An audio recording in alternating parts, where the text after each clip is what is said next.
Hey guys! Tonight we begin a journey into a world that history tried to forget. Picture this, a 14-year-old girl working 19 hours straight, her hands raw and bleeding from scrubbing floors, earning less in a week than you might spend on a single coffee. And when she finally collapses into bed at midnight, she has to be up again in 5 hours to do it all over. This was not slavery. This was not a punishment. This was just a job, a normal job for millions of women in the 1800s. And tonight, their invisible story finally gets told. Before we step back in time together, I would love it if you could take just a moment to subscribe to this channel and hit that like button, but only if you genuinely enjoy what I'm sharing with you. And hey, I'm curious, where are you watching this from right now? Your bedroom? Maybe on a long night drive? Drop a comment and let me know what time it is where you are. I read every single one, and honestly, knowing you are out there listening makes these late night stories so much more special. Now, dim those lights, get comfortable, maybe turn on a fan for that gentle white noise, and let us embark on this journey together. So, let us set the scene. The year is 1800. And the world is changing faster than anyone could have imagined. Steam engines are roaring to life. Factories are sprouting up like mushrooms after rain. Cities are swelling with people desperate for work, for opportunity, for a chance at something better. We call it the Industrial Revolution, and in textbooks, it sounds almost magical. Progress, innovation, the birth of the modern world. But here is what those textbooks often leave out. While wealthy families were enjoying their new luxuries and marveling at technological wonders, there was an invisible army doing the heavy lifting. And that army was made up almost entirely of women. Let me give you a number that might shock you. In 1911, just over a century ago, 1.35 million women in England alone were working as domestic servants. 1.35 million. To put that in perspective, that was more people than the entire population of Philadelphia at the time, all doing the same exhausting underpaid work. And that is just domestic service. When you add in factory workers, laundresses, seamstresses, and farm labourers, the number climbs even higher. In 1834, nearly 1.5 million people worked in the cotton industry alone, and the majority of them were women and children. Now, I know what you might be thinking. You've probably seen those period dramas, right? The ones with the elaborate dresses, the fancy tea parties, the women sitting in drawing rooms doing embroidery and gossiping about the latest ball. And yes, that world existed, but only for a tiny fraction of women. For every lady of leisure sipping tea in a parlour, there were dozens of women breaking their backs to make that lifestyle possible. See, here is the thing about the 1800s that we often get wrong. We imagine all women living according to what was called the true woman ideal, someone who could manage a household gracefully, tend to her husband and children, create a pleasant and morally pure environment. That was the fantasy. That was what society said women should be. But reality was a lot messier, a lot harder, and a lot less romantic. The working class women of the 1800s fell into roughly 4 main groups, and each one tells a different story of survival and struggle. First, you had the domestic servants. These were the women, often just girls really, some as young as 8 or 9 years old, who worked in the homes of the wealthy and the middle class. They were the maids, the cooks, the scullery girls, the laundresses within households. They lived where they worked, often sleeping in tiny, freezing attic rooms or even in kitchen cupboards. Their entire existence revolved around making sure their employers never had to lift a finger. Then there were the factory workers. These women flooded into the new industrial cities, places like Lowell in Massachusetts, Manchester in England, the textile towns of New England and the Midlands. They left their family farms seeking independence, seeking wages, seeking something beyond the endless cycle of agricultural life. What they found was machinery that never stopped, air thick with cotton dust, and shifts that stretched 12, sometimes 14 hours a day. The third group were the laundresses and washerwomen. These women often worked from their own homes, taking in massive bundles of dirty linens and clothing from families who could afford to pay someone else to do their washing. It sounds simple, right? Washing clothes. But I am telling you, what these women did every single week would break most of us within a day. We are talking about hauling water, heating it over fires, scrubbing fabric until your hands bled, wringing out heavy, soaking sheets with your bare hands. It was brutal. And finally you had the agricultural workers. These were the women who never left the countryside, who worked as day labourers on farms, in fields, harvesting crops, tending animals, doing back-breaking work from sunup to sundown. They were often paid even less than their urban sisters, sometimes earning just 1/3 to 1/2 of what men made for the same work. But here is what united all these women, regardless of what work they did. They were essential, but they were invisible. Society needed their labour desperately. Without them, the entire social order would have collapsed. But their contributions were rarely acknowledged, rarely valued, rarely even recorded in any meaningful way. Let me tell you about a woman named Mary Ann Ashford. She was born in 1787 in London, and her story gives us a glimpse into how complicated life could be, even for relatively better-off working families.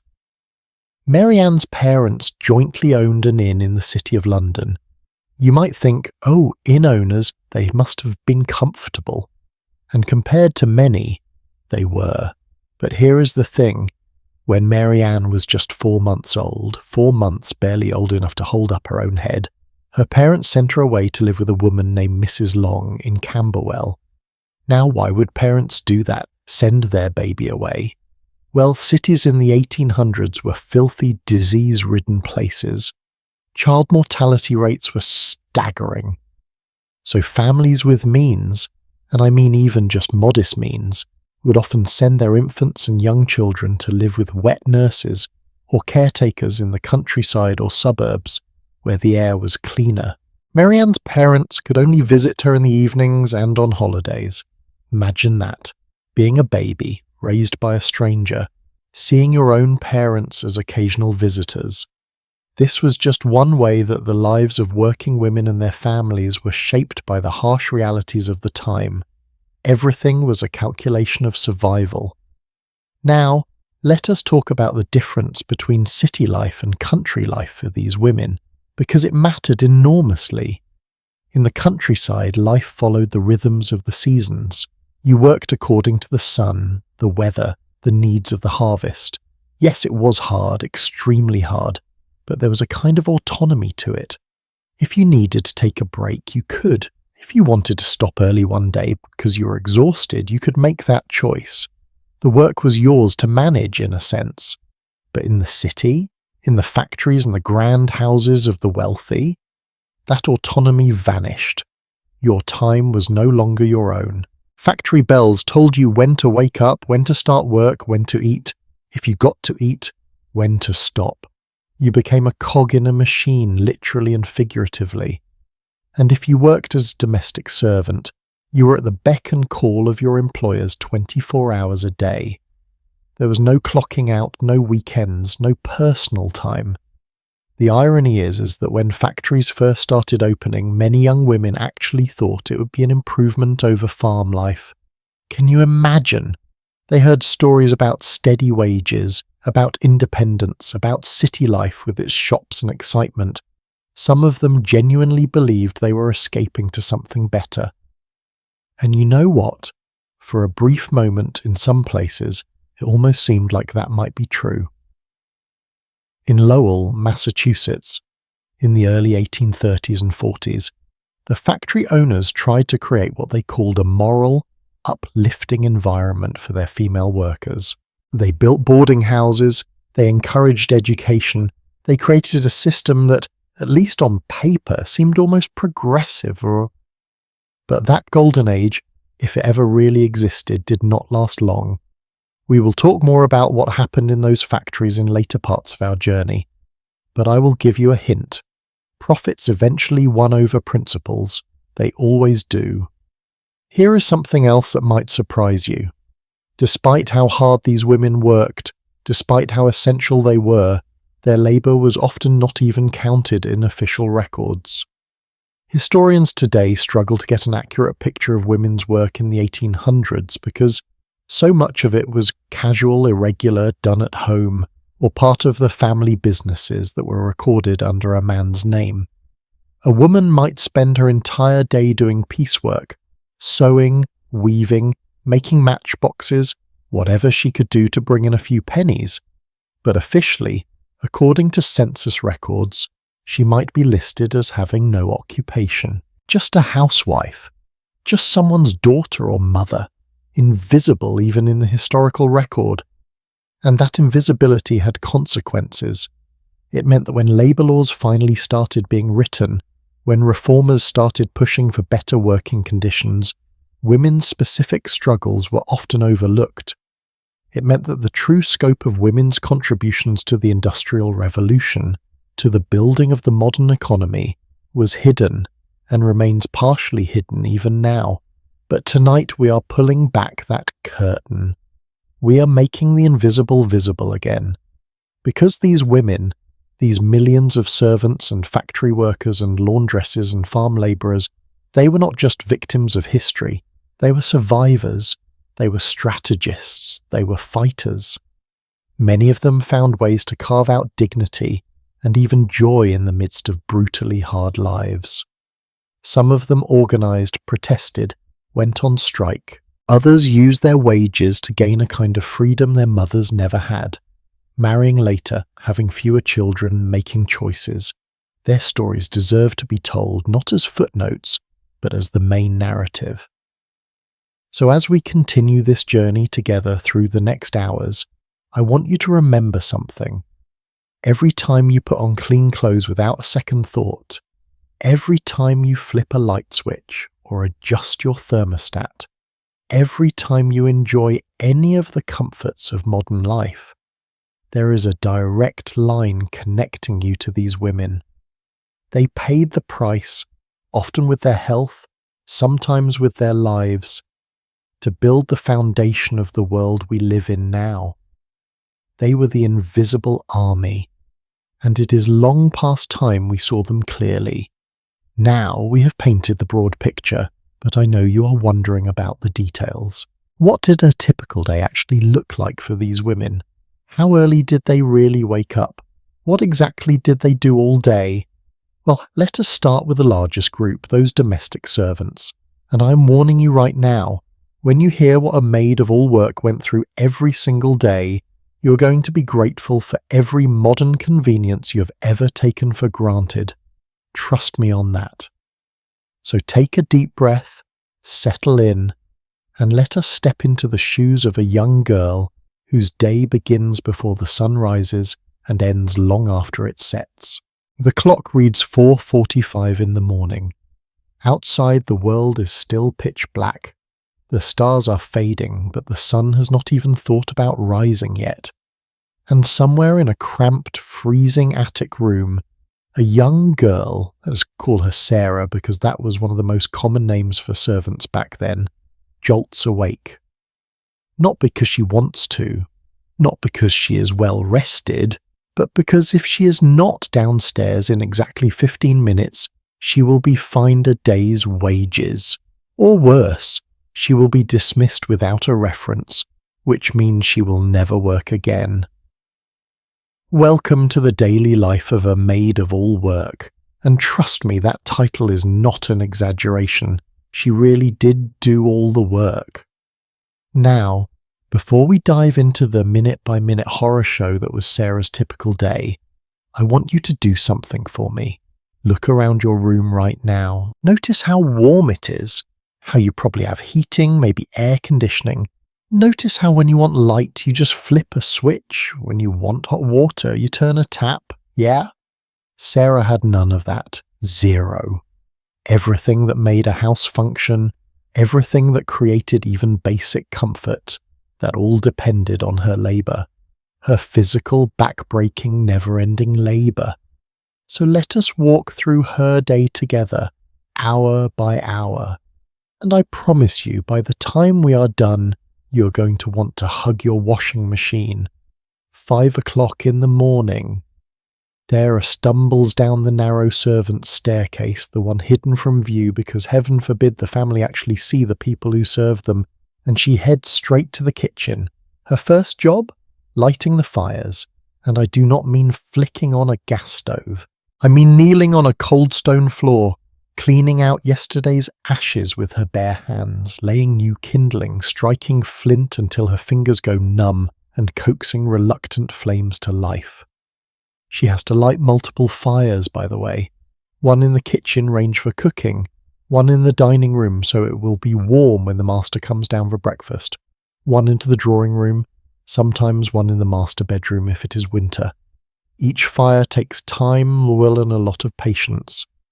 And if any of them go out during the day, she has to start all over again. By 5:30, while the fires are getting going, Sarah is outside in the cold. Remember, it is still dark, scrubbing the front steps. This was a daily ritual. Every single morning, the front steps had to be spotless. It was a matter of pride for the household. Dirty steps meant the neighbours would gossip, and if the neighbours gossiped, Sarah would hear about it from her mistress. Trust me, she did not want that. After the steps, she sweeps the front hall. Then she blacks the boots. All of them. The master's boots, the mistress's shoes, the children's little boots if there are children. She has to apply blacking, a kind of polish, and buff them until they shine like mirrors. Her hands, by the way, are already turning black from the polish, and they will stay that way for most of the day. 6 o'clock. The house is starting to wake up, but Sarah has already been working for over an hour. Now she has to carry hot water upstairs, and when I say carry, I mean haul heavy jugs of water that she heated over the fire, up multiple flights of stairs to each bedroom. Because the family needs to wash their faces and hands, and obviously they cannot be expected to fetch their own water. That would be undignified. After delivering the water, Sarah lays out the breakfast table. She sets the fine china just so, makes sure the silverware is polished and perfectly aligned, arranges the napkins. Then she goes back to the kitchen and helps prepare breakfast, or if the household is wealthy enough to have a cook, she assists. Porridge, toast, eggs, maybe kippers if the master likes fish in the morning. The smells are incredible, by the way. Sarah is starving, she's not eaten yet, but she cannot touch any of this food. That is for the family. 7 o'clock.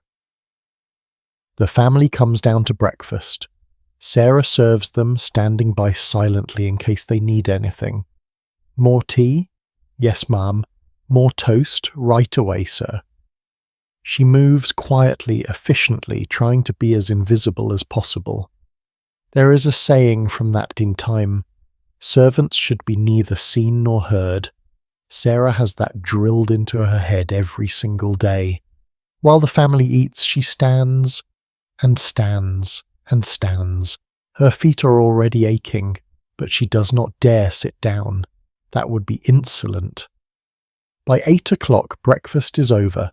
The family disperses to their various activities, and now Sarah's real work begins. She clears the breakfast table, washes all the dishes, by hand obviously, in cold water unless she can spare some hot water from the fires. Then she begins the cleaning. Let me break down what cleaning meant in a 7-room house, which was fairly typical for a middle-class family.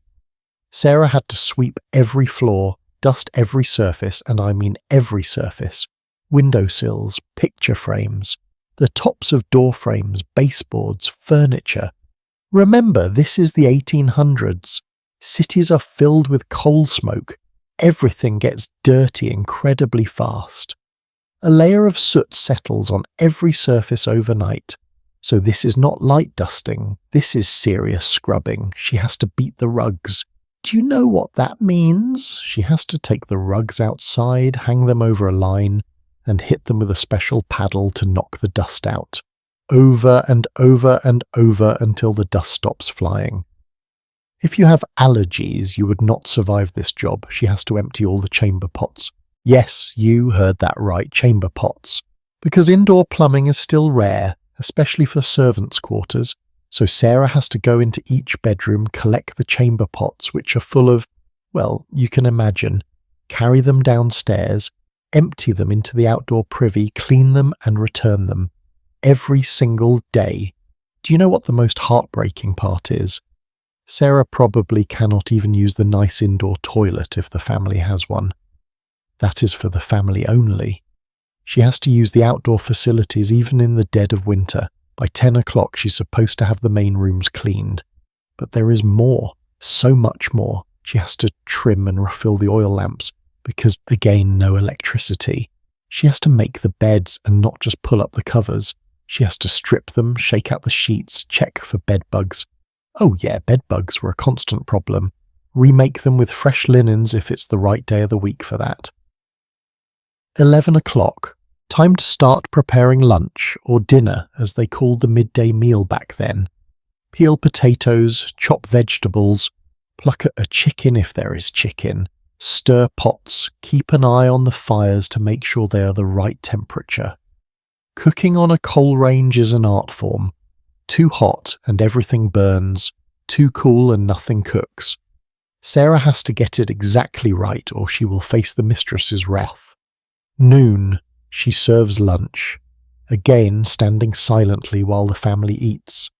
She might grab a piece of bread and some cheese for herself in the kitchen, wolfing it down in 5 minutes before she has to clear the lunch dishes. This is probably her first real food of the day. She has been working for 7 hours. 1 o'clock in the afternoon. Dishes are washed, the kitchen is cleaned, and now, if it is Monday, and God help her if it is Monday, it is washing day. Let me tell you about washing day because this deserves its own special mention. Washing clothes in the 1800s was not like throwing stuff in a machine and pressing a button. It was a full-day ordeal, required so much physical strength that some households would hire an extra washerwoman just for this day. But Sarah does not work in a household that can afford extra help, so she does it herself. She has to haul water, gallons and gallons of water, and heat it over the fire. Then she sorts the clothes.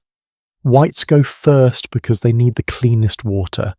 She soaks them in hot water mixed with soap that she probably made herself from lye and tallow. Then she scrubs each item on a washboard until her knuckles are raw. After scrubbing, the clothes go into a big copper pot to boil. Boiling kills germs and helps get stubborn stains out. Sarah has to stir this boiling pot with a long wooden paddle, being careful not to splash herself with scalding water. The kitchen becomes a steam room. She can barely see, she can barely breathe, but she keeps going. After boiling, she has to rinse everything in cold water, then wring out each item by hand. If you have ever tried to wring out a soaking wet bedsheet by hand, you know how impossible that is. Your hands cramp, your arms shake, but Sarah does not have a choice. She wrings and wrings until the sheets stop dripping. Then she has to carry these heavy damp items outside and hang them on the line. In good weather, they will dry by evening. In bad weather, she has to hang them inside, which means the whole house smells like wet laundry and looks like a Chinese laundry for days. But let us say it is not washing day. Let us say it is Tuesday. That means it is ironing day. Because all those clothes she washed yesterday, they need to be ironed with heavy flat irons that she heats on the stove. She presses shirts, dresses, linens, tablecloths. Her arms burn from the weight. The heat from the irons makes her sweat. One wrong move and she scorches something and then she is in trouble. 3 o'clock.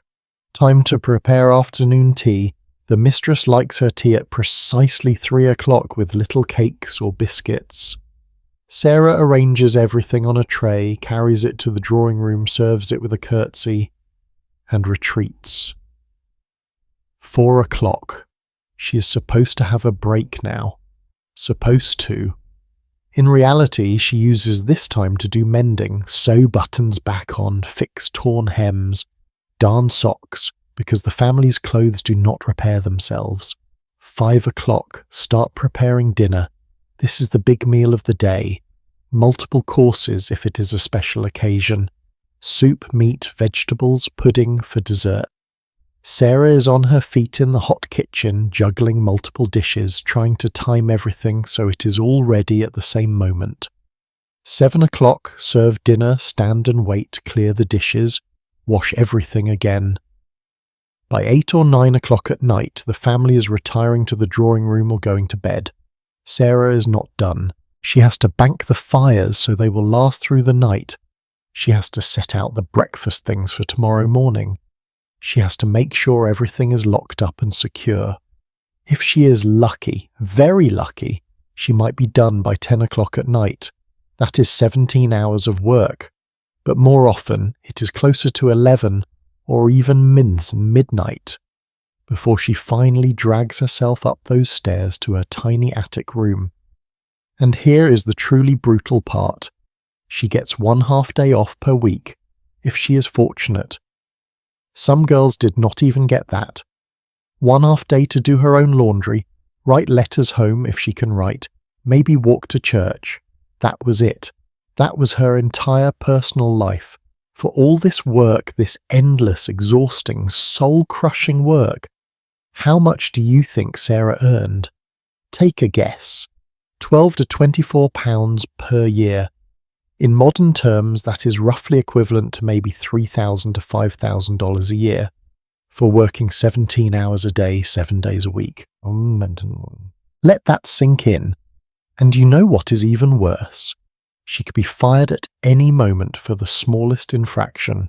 Talking back, breaking a dish, being too slow, not smiling enough, smiling too much, anything. And if she was fired without a reference from her employer, she would never work in a decent household again. She might end up in a factory or on the streets or in the workhouse, which was basically a prison for the poor. So Sarah lived every day walking on eggshells, terrified of making a mistake, pushing through exhaustion and hunger and cold, because the alternative was even worse.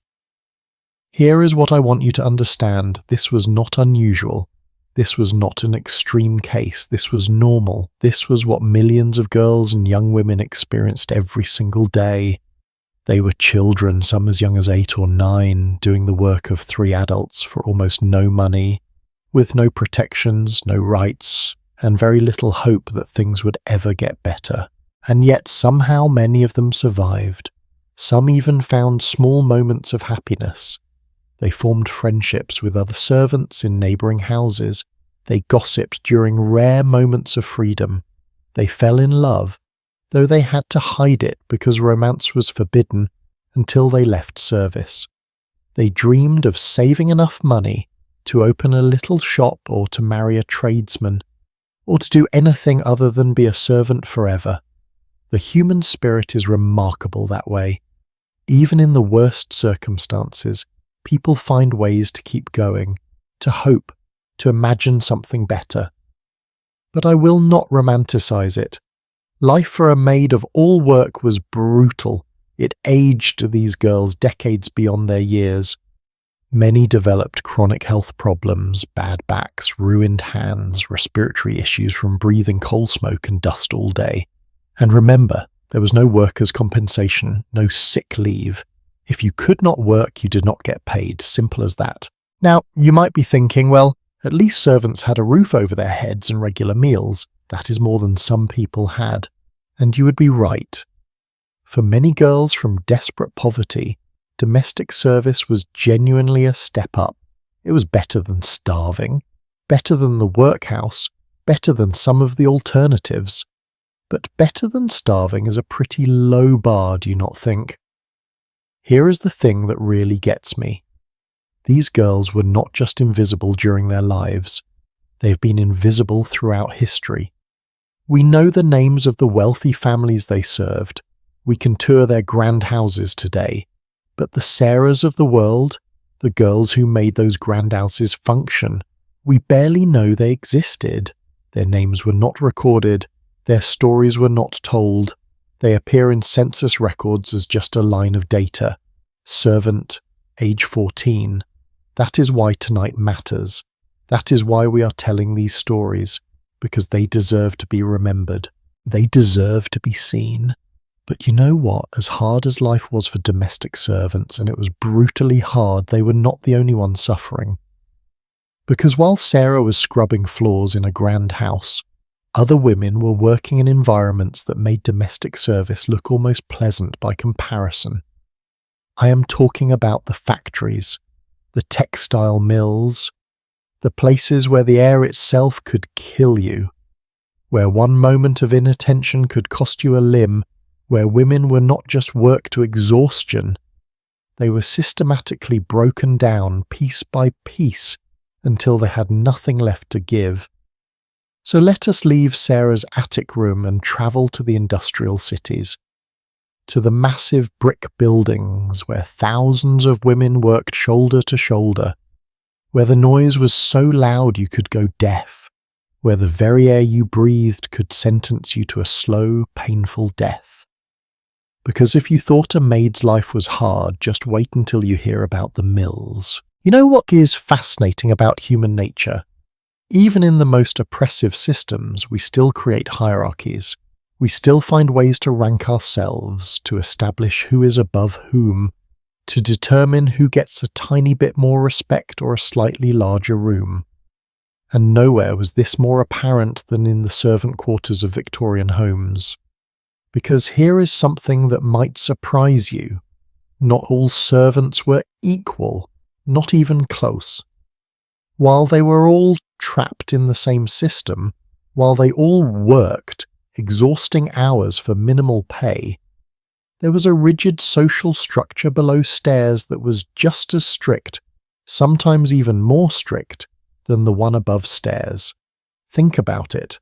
The wealthy families obsessed over titles, over who got to sit where at dinner, over who could speak to whom. Well, guess what? Their servants did exactly the same thing. It is kind of darkly hilarious when you think about it.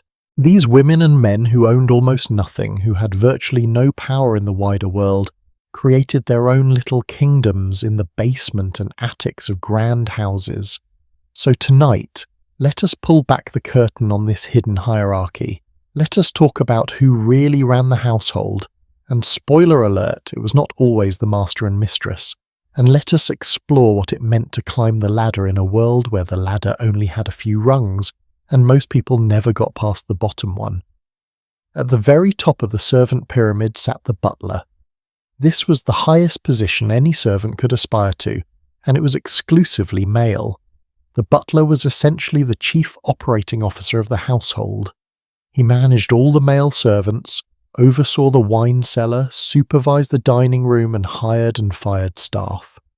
He was the face of the household to visitors, the gatekeeper, the person who decided whether you were important enough to be announced to the master, and the butler was paid accordingly. He could earn anywhere from £40 to £60 per year. Remember, that is double or even triple what a maid of all work earned. In some very wealthy households, butlers made even more. They had their own private quarters, often quite comfortable by servant standards. They ate better food than the lower servants. They wore fine clothes, hand-me-downs from the master, but still actual tailored suits. But here is the catch. Being a butler was rare. Most households could not afford one. You needed to be quite wealthy to employ a male servant at all, because the government actually taxed households for having male indoor servants. Yes, you heard that right. There was a tax on male servants. The idea was that only the rich could afford men because male servants commanded higher wages. So having a male servant was a status symbol, and the government made sure you paid for that privilege. This is why the vast majority of servants were women. Women were cheaper. Women were considered more docile, easier to control, and women could not claim the same wages as men because, well, society had decided that women's labour was simply worth less. Even if a woman did the exact same job as a man, she would earn a fraction of what he earned. Now, just below the butler in the hierarchy was the housekeeper. And this is where things get interesting, because the housekeeper held enormous power, even though she was female. She was addressed as Mrs., even if she had never been married. In fact, most housekeepers were unmarried because servants typically had to leave service when they married. But that Mrs. title gave her authority. It gave her respect. It placed her above all the other female servants. The housekeeper was responsible for running the entire household. She managed all the female staff, which, remember, was most of the staff. She kept the household accounts, ordered supplies, supervised the cleaning, managed the linen, and dealt with any problems that arose. If a maid broke a vase, the housekeeper handled it. If there was drama between servants, the housekeeper sorted it out. She was judge, jury, and sometimes executioner when it came to the servant hierarchy. Housekeepers often had their own sitting room, a private space where they could retreat, where they could do their paperwork, where they could have a cup of tea in peace. This might not sound like much, but remember, most servants had zero privacy. They shared cramped quarters, had no personal space, could never be alone. So having your own room, that was luxury, that was power. And housekeepers knew how to wield that power. Some were kind and fair. Others were tyrants who ruled the servant quarters with an iron fist. I found accounts of housekeepers who would dock a maid's pay for the smallest infractions, who would deny them food as punishment, who made their lives absolutely miserable. But here is the thing. Even the tyrannical housekeepers were still trapped. They had more power than the lower servants, sure, but they still served at the pleasure of the mistress of the house. They could be dismissed just as easily. They still worked brutal hours. They still had to bow and scrape to people who saw them as fundamentally inferior. Next in the hierarchy came the cook. Now, the cook's position was interesting because it varied wildly depending on the household. In a wealthy home with a large staff, the cook was a specialist, someone hired specifically for their culinary skills, often trained in France if the family was really showing off. These cooks commanded respect and decent wages. They had assistant cooks, kitchen maids, and scullery maids working under them. But the cook's job was also incredibly stressful.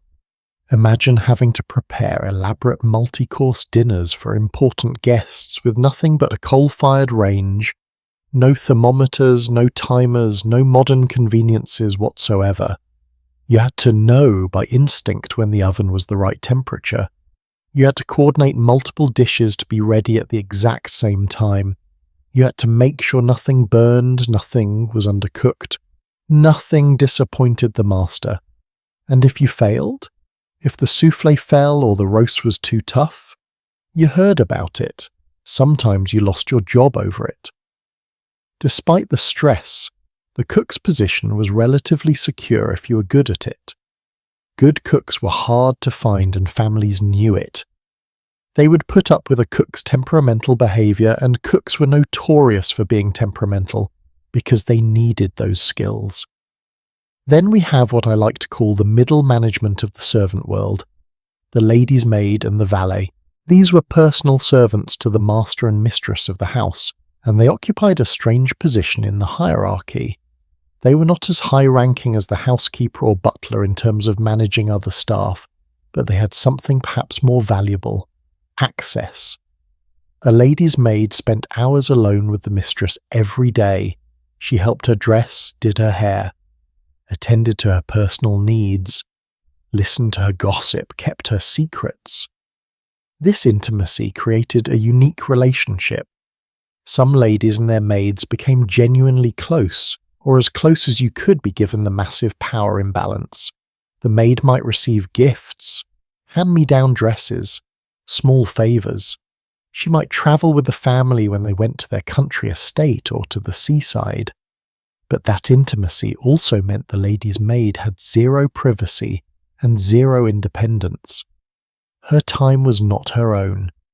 If the mistress wanted to go to a ball and needed help dressing at 11 at night, the lady's maid had to be there. If the mistress had a headache at 3 in the morning and wanted someone to sit with her, the lady's maid had to be there. And the jealousy this position created among other servants, intense. Other maids saw the lady's maid getting special treatment, wearing better clothes, eating better food. They did not see the loss of autonomy, the constant availability, the way you could never truly relax because you were always on call. Now, let me tell you about the most fascinating and tragic position in the entire servant hierarchy, the governess. The governess was not quite a servant, but she was definitely not family. She existed in this liminal space that made her life almost unbearably lonely. She was hired to educate the daughters of the household. Boys would be sent off to boarding school, but girls were educated at home by a governess. And because this was an educational role requiring literacy and refinement, governesses were usually from middle-class families that had fallen on hard times. Maybe her father died and left debts. Maybe her family business failed. Maybe she was just unlucky. But somehow she ended up having to work for her living, and being a governess was one of the only respectable options for an educated woman. The problem was, nobody knew quite where she fit. She was too educated, too refined to eat with the servants. The other servants resented her because they saw her as putting on airs, acting superior.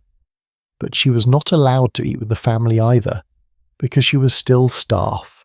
So often the governess ate alone in her room, every single meal, alone. She could not socialize with the servants because they viewed her as above them.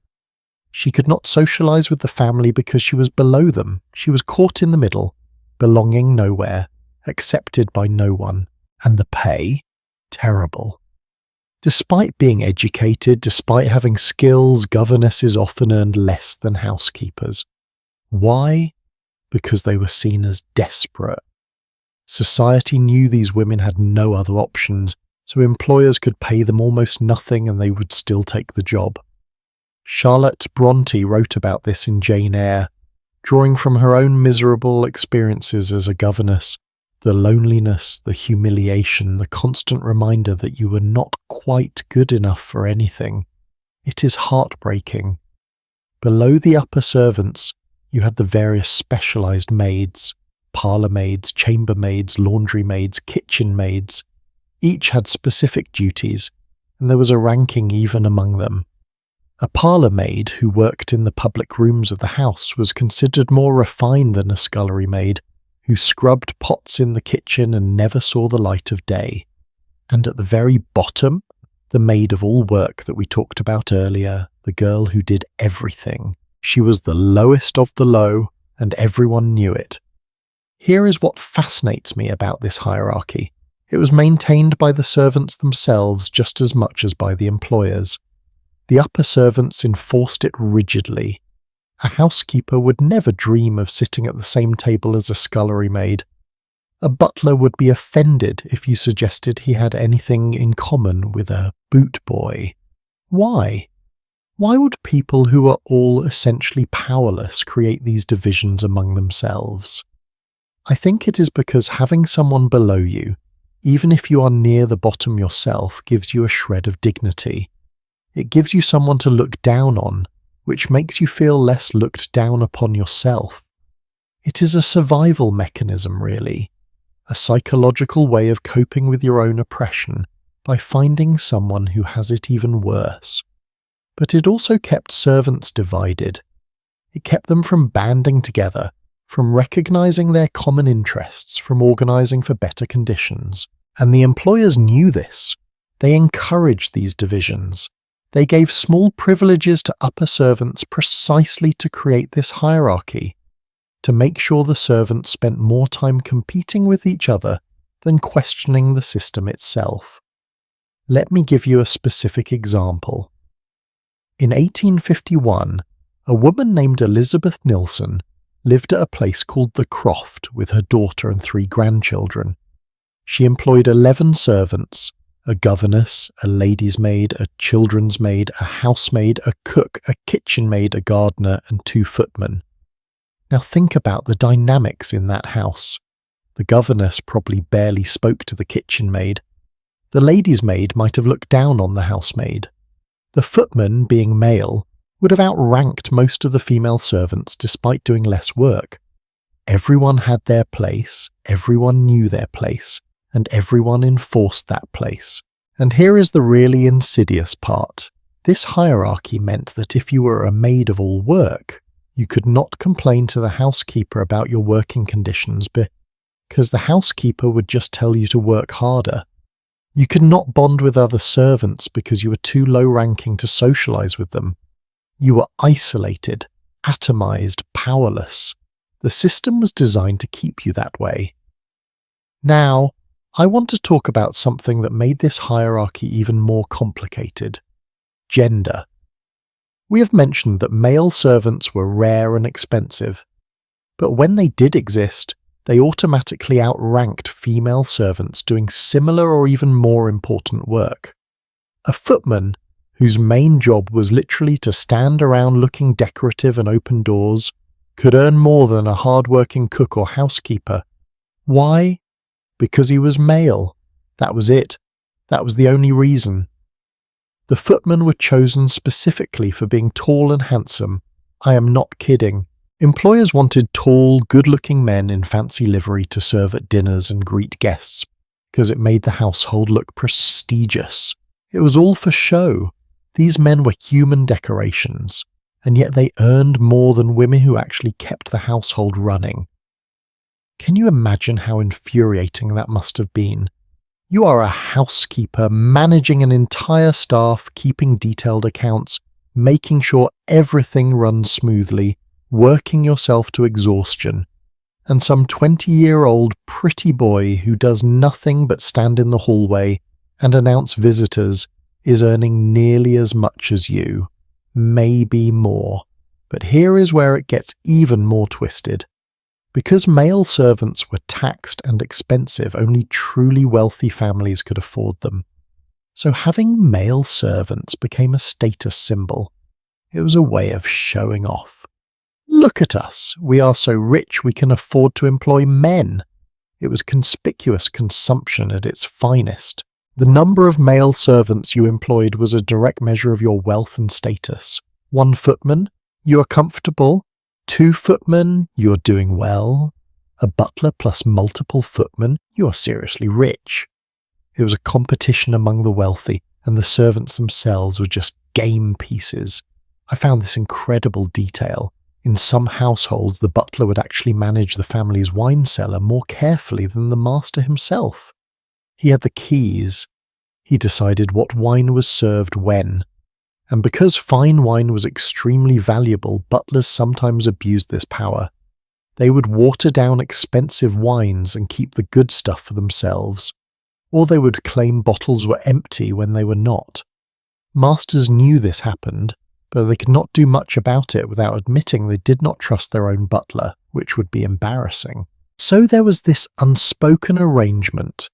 The butler got away with a little theft, as long as he was discreet about it, in exchange for his loyalty and good service. That is power in a weird way. Not much power, but in a powerless position, you take what you can get. Here is what I want you to understand about this hierarchy. It was simultaneously rigid and fragile. It was rigid in that everyone knew their place and stepping out of line had consequences. But it was fragile because the whole thing depended on everyone agreeing to play along. If servants suddenly decided they did not care about rank anymore, if they unified instead of competed, the system would collapse. And occasionally that is exactly what happened. When servants went on strike, and yes, they did strike sometimes, the hierarchy below stairs would temporarily dissolve. Suddenly, the housekeeper and the scullery maid were on the same side. Suddenly, They were not different classes of servant. They were just workers demanding better conditions. But those moments were rare. Most of the time, the hierarchy held. Most of the time, servants policed themselves and each other, maintaining the divisions that kept them weak. It is a lesson that goes way beyond the 1800s, do you not think? How systems of oppression stay in place not just through force, but through convincing the oppressed to oppress each other. Through creating hierarchies within hierarchies so everyone has someone to feel superior to, someone to blame, someone to compete with instead of the people actually in power. The Victorian servant hierarchy was a masterclass in social control. And the sad thing is, we still see these patterns today. Different contexts, different hierarchies, but the same basic mechanism.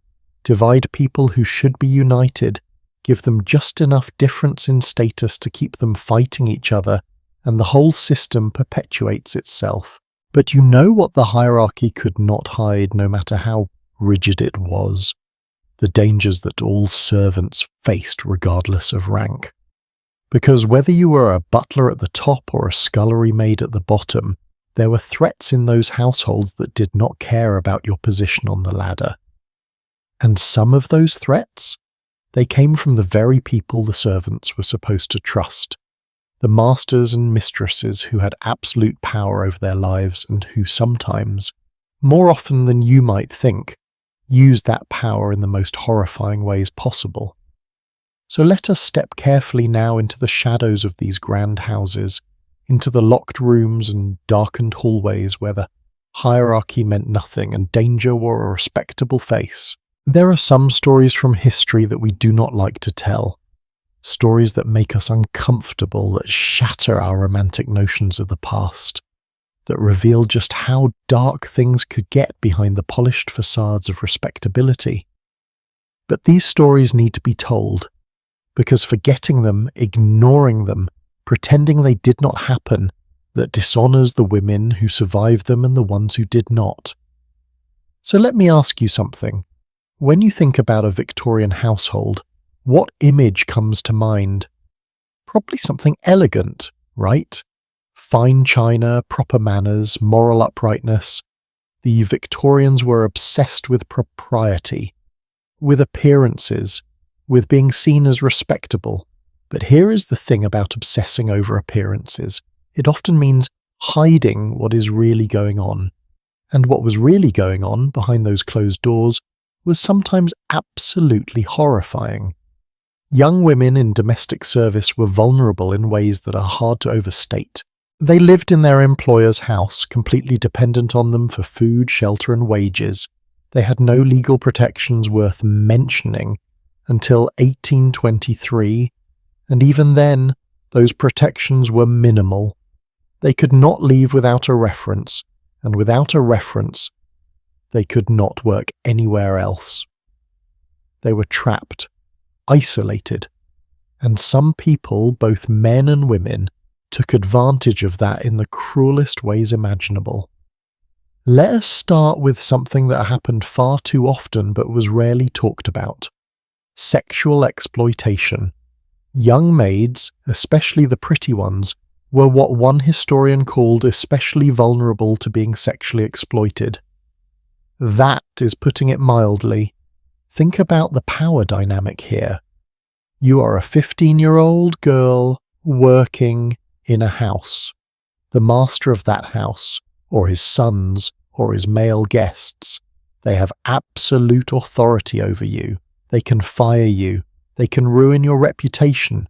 They can ensure you never work again.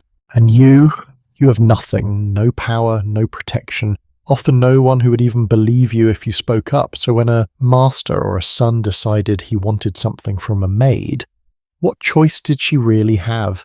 If she refused, she could be dismissed. If she complied, she risked pregnancy, which would also get her dismissed. It was a no-win situation. And pregnancy, that was a death sentence to a servant's career and sometimes to her life itself. Because here is what happened to young women who became pregnant while in service. They were fired immediately, no exceptions. The family could not have the scandal of an unmarried pregnant girl in their household. It would damage their reputation. But it gets worse. Much worse. These young women, now jobless, homeless, and pregnant, were in desperate situations. Some had families they could return to, though often those families rejected them in shame. Some ended up in workhouses, those grim institutions for the destitute that were deliberately made as unpleasant as possible to discourage people from seeking help. And some, in sheer desperation, did something that today would be unthinkable, but which happened with tragic frequency. They concealed their pregnancies and then disposed of the newborn babies. I am not going to sugarcoat this. It is dark. It is awful, but it happened. Women would give birth in secret, alone, terrified, and then they would leave the babies in privies, or ditches, or on dung heaps, not because they were monsters, but because they saw no other way to survive. And when these women were caught, and many were caught, they were put on trial, tried by male judges and all-male juries who had no understanding and often no compassion for what these women had endured. Some women were shown mercy, but many were not.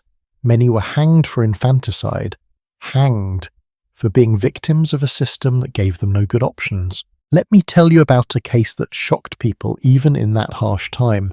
In 1740, a woman named Mary Branch and her mother were executed for beating a servant girl to death. On the gallows, Mary admitted something chilling. She said she had considered all servants as slaves, vagabonds, and thieves. Slaves. She literally compared them to slaves, and then she killed one for whatever minor infraction had angered her. This was not an isolated incident.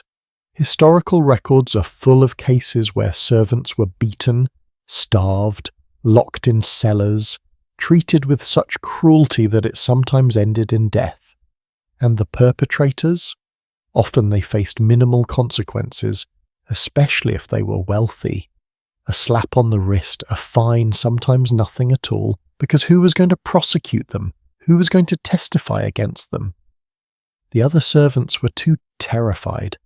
The victim might be dead, and society generally believed that servants needed firm discipline, and that masters and mistresses had the right to enforce that discipline however they saw fit. Now, I want to talk about something that might surprise you. The mistresses could be just as cruel as the masters, sometimes crueler.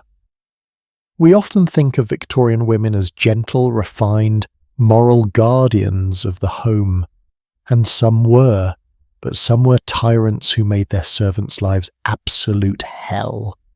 There were mistresses who would slap maids for the smallest mistakes, who would deny them food as punishment, who would pile on impossible amounts of work and then punish the servants for not completing it all, who would scrutinize every action, listen at doors, set traps to catch servants in minor infractions. Why? Sometimes it was just the casual cruelty of someone who had power and no empathy, but sometimes it was something darker. Some mistresses were deeply unhappy in their own lives, trapped in marriages to men they did not love, with no autonomy, no real power in the wider world. And they took out their frustrations on the only people they could control, their servants. It is a psychological pattern we see throughout history. The oppressed become oppressors to those below them. Not always, not even usually, but often enough to be a pattern. Here is another dark reality. Servants who resisted, who fought back against abuse, could face criminal charges themselves. There are cases of maids who struck their mistresses in self-defense and were charged with assault. Cases of servants who stole food because they were being starved and were transported to Australia as criminals. The law was not on their side. It was never on their side. And then there was another form of exploitation that existed in a grey area, the dolly mops. This was slang for servants who engaged in part-time prostitution to supplement their meagre wages. Some did it willingly, seeing it as one of the few ways to earn extra money. Some were coerced into it, The lines were often blurry. Here is a story that appeared in several historical accounts. Clients would sometimes go to brothels and encounter their own servants there. The cook, the nanny who cared for their children, the parlour maid. Can you imagine the mutual horror? The shame? But also, can you imagine being so desperate for money that you would risk that humiliation? These women were not paid enough to survive comfortably. They wanted small luxuries, maybe a ribbon, a piece of jewellery, a nice handkerchief. Things that seemed trivial to us but which were completely out of reach on their wages. So some of them found ways to earn extra money however they could, and society judged them harshly for it, while simultaneously creating the conditions that pushed them toward it. That is the Victorian way, is it not? Create an impossible situation and then condemn people for how they try to survive it. Now, let me tell you about something that rarely gets discussed. The psychological abuse that was just considered normal. Servants were expected to be invisible, to not speak unless spoken to show no emotion, to have no opinions, to basically be robots who existed only to serve. Imagine living like that. Imagine spending years, maybe decades, in a house where you cannot express joy or sadness, where you cannot have a bad day, where you have to suppress every natural human reaction because showing any hint of personality might get you labelled as difficult or unsuitable. Some servants internalise this so deeply that they literally forgot how to be people outside of their servant role. There are accounts of retired servants who could not adjust to normal life, who did not know how to make decisions for themselves, who felt lost without someone telling them what to do every moment of the day. That is what prolonged abuse does. It breaks you down. It makes you forget who you are outside of the role you've been forced into. But here is what I want you to know. Despite all of this horror, despite all the abuse and exploitation and cruelty, many servants found ways to resist. Small acts of defiance that could never make it into the history books, but which were their way of holding on to their humanity. They would gossip about their employers with other servants, mocking them, taking them down a peg. They would take small items, not enough to be noticed, but enough to feel like they had some power. They would deliberately do tasks slowly or poorly when they knew they could get away with it. They would form alliances with each other, protecting one another when they could, and very rarely when pushed too far they fought back in more dramatic ways. There are a handful of cases, just a handful, because it was incredibly rare, where servants actually murdered their employers. These cases fascinated the Victorian public because they were so shocking, so transgressive.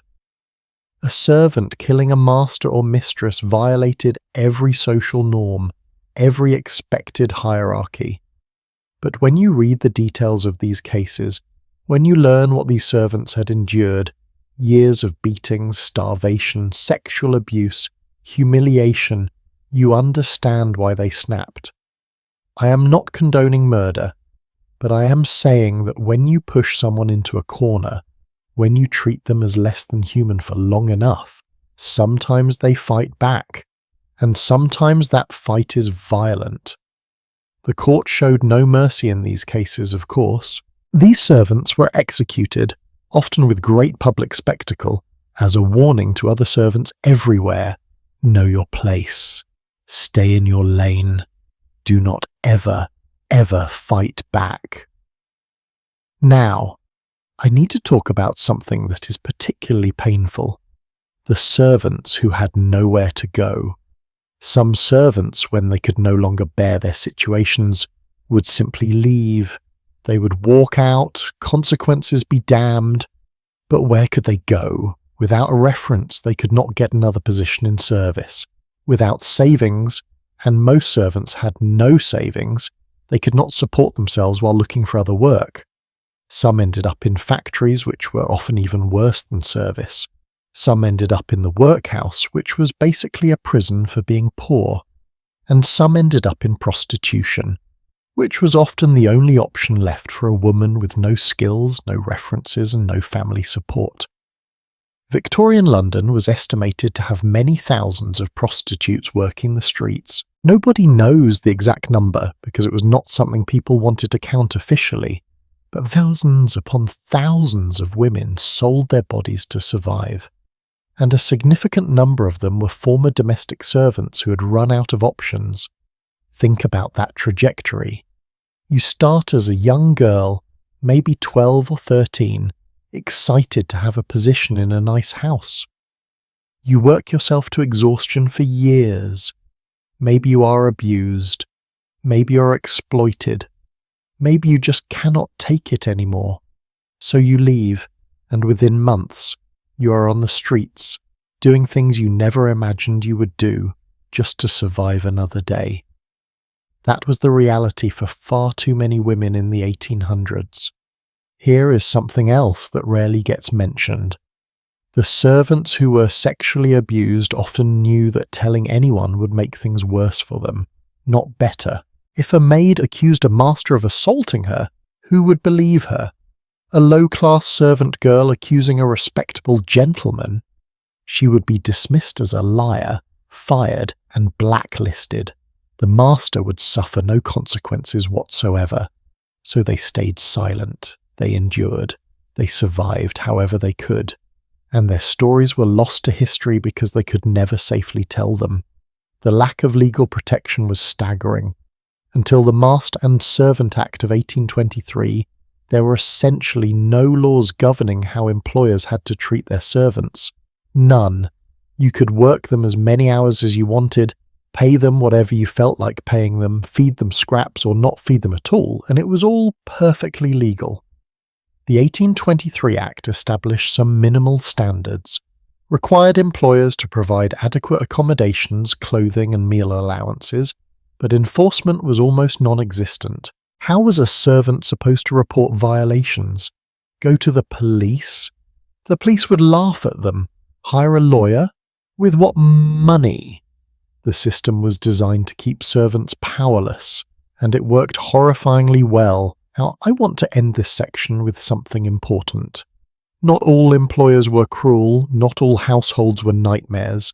Some families genuinely cared about their servants, treated them with kindness and respect, provided good working conditions, and valued their service.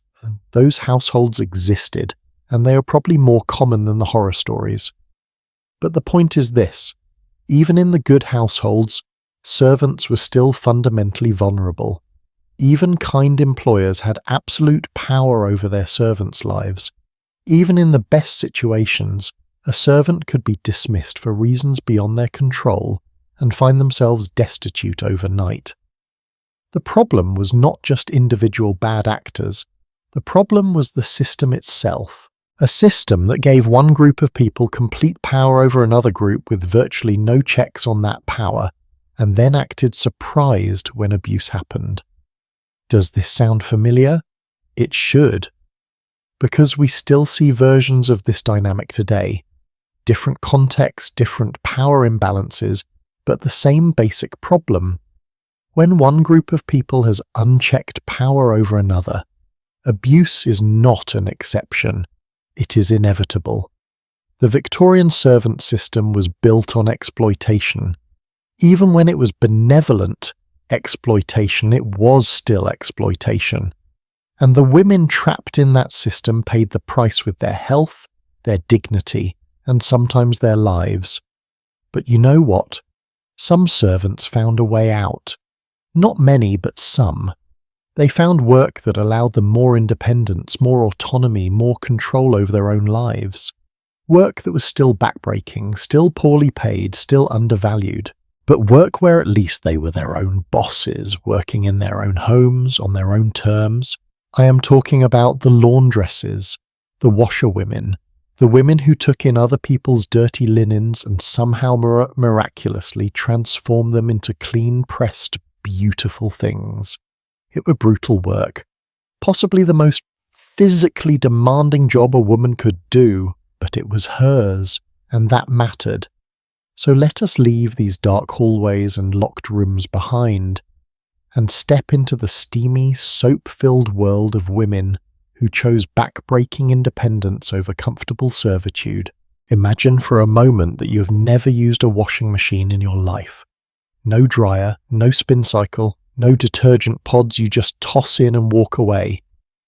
Now imagine that your entire livelihood depends on getting dozens of sheets, shirts, tablecloths, and undergarments absolutely spotless, perfectly pressed, and returned to your clients on time, every single week, using nothing but your bare hands, scalding water, harsh chemicals, and sheer physical strength.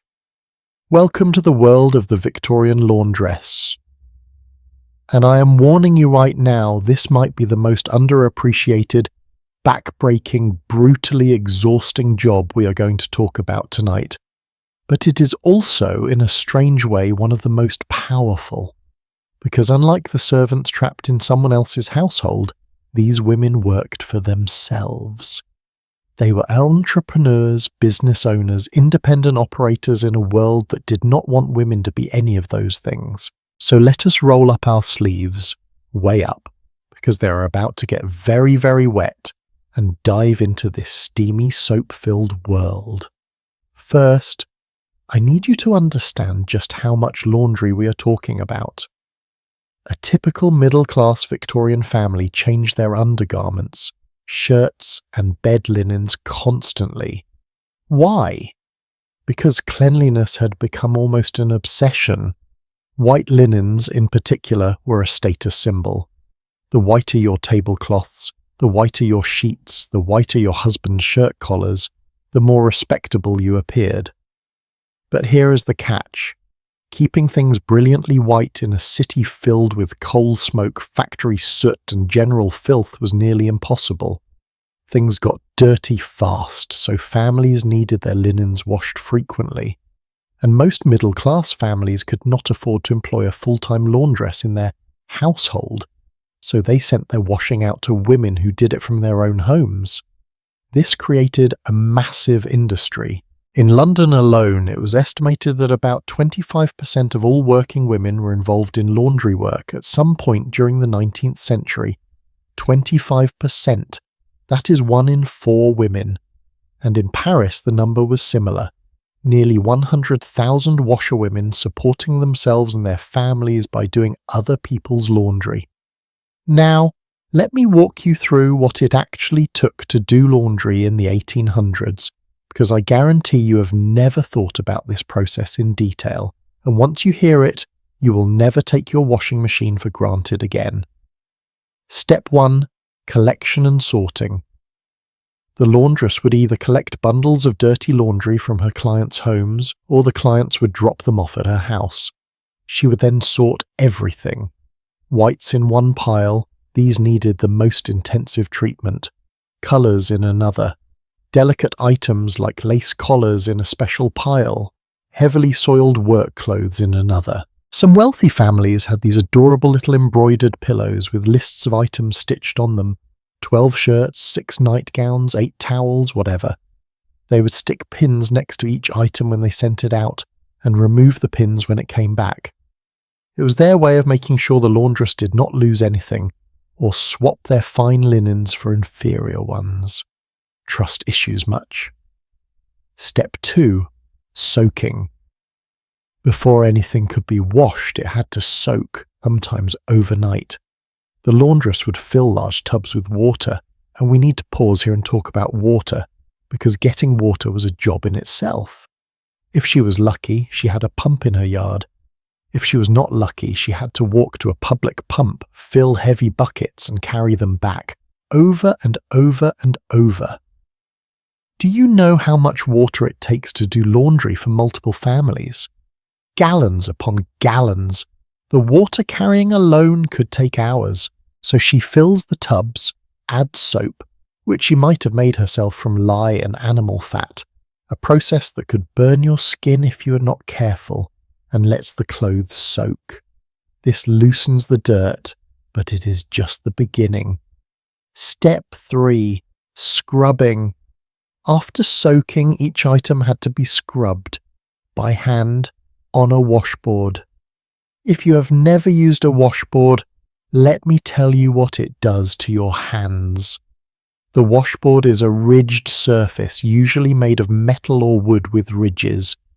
You press the fabric against it and rub hard to work the dirt out.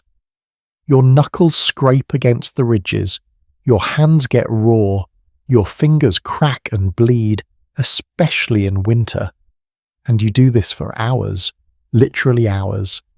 Some particularly stubborn stains required a battledore, a wooden paddle used to literally beat the fabric. You would lay the item on a flat surface and whack it with the paddle, over and over, until the dirt released. It sounds medieval because it kind of was. Step 4. Boiling. Here is where things get dangerous. White linens, in particular, had to be boiled to get them truly white. The laundress would fill a large copper pot or cauldron with water, heat it over a fire until it was boiling — we are talking about a huge pot of water at 212 degrees Fahrenheit — and then dump the clothes in. She had to stir this boiling pot with a long wooden stick, making sure the clothes did not stick to the bottom and scorch. The steam would fill the room, making it impossible to see, impossible to breathe. The heat was overwhelming. In summer it was unbearable. Many laundresses would faint from the heat and steam. Some suffered serious burns from splashing water or from leaning too close to the pot. And here is a fun detail. To make whites even whiter, they would add bluing, a blue dye that counteracted the yellow tinge that laundry could develop. The chemistry is actually fascinating.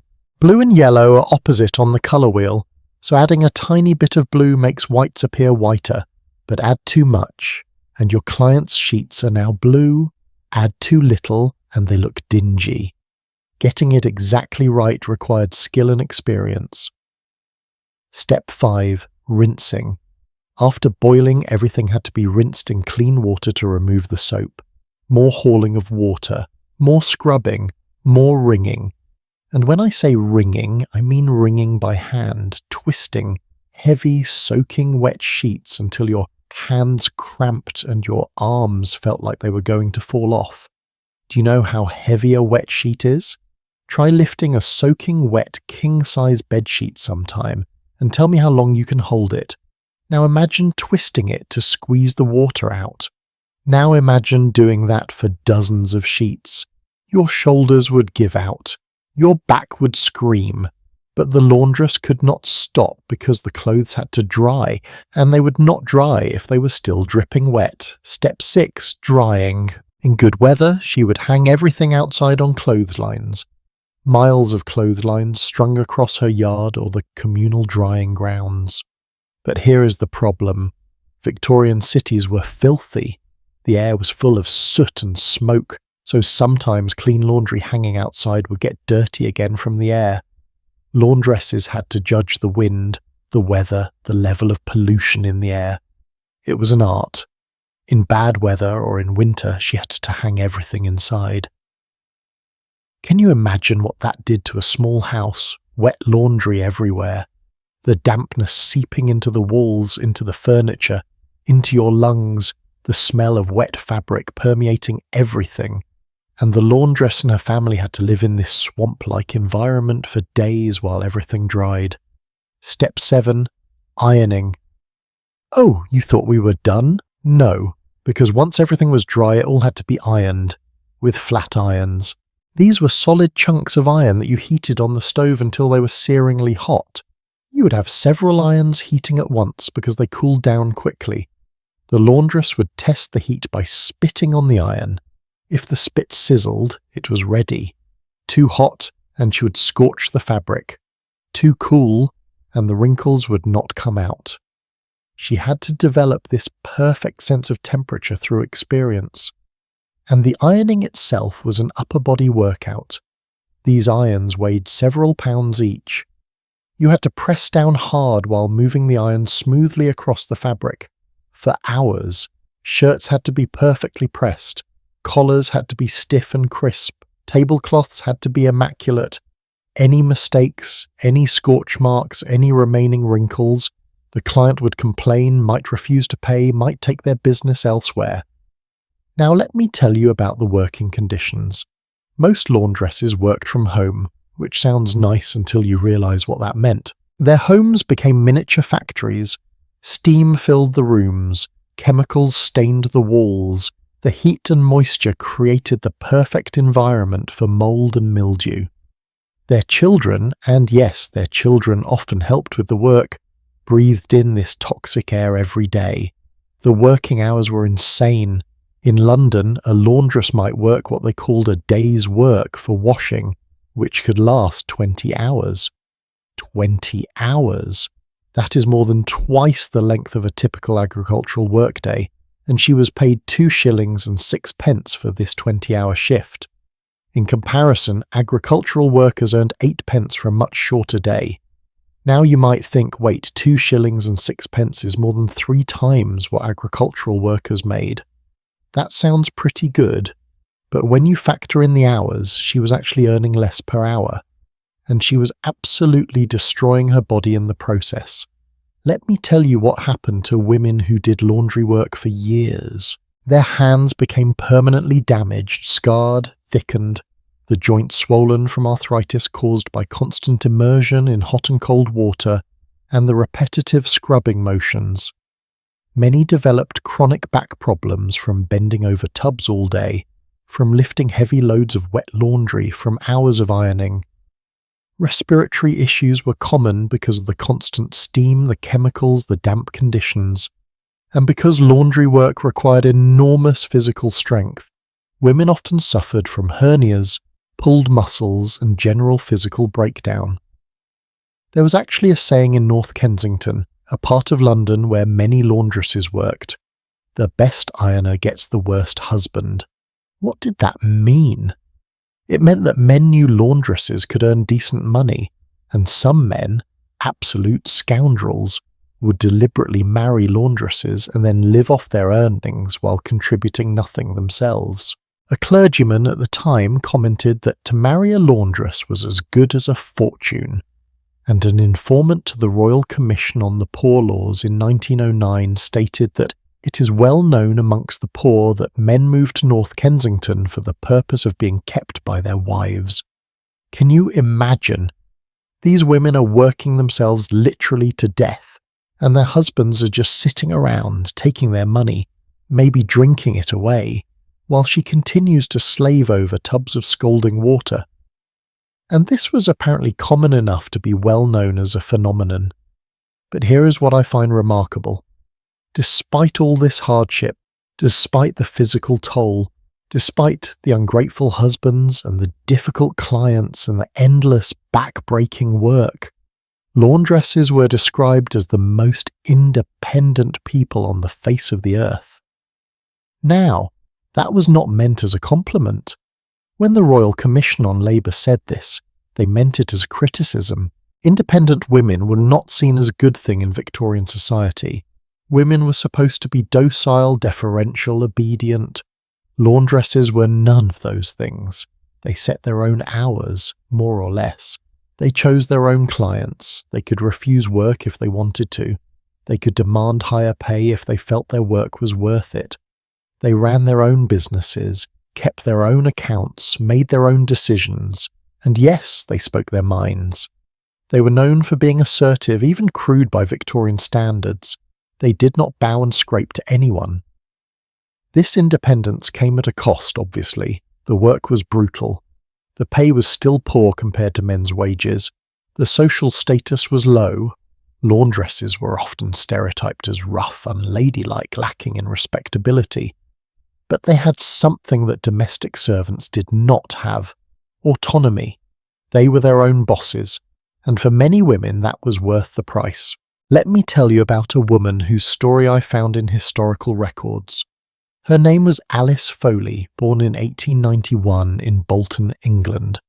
She was born so sickly that she was baptized immediately because everyone assumed she would die.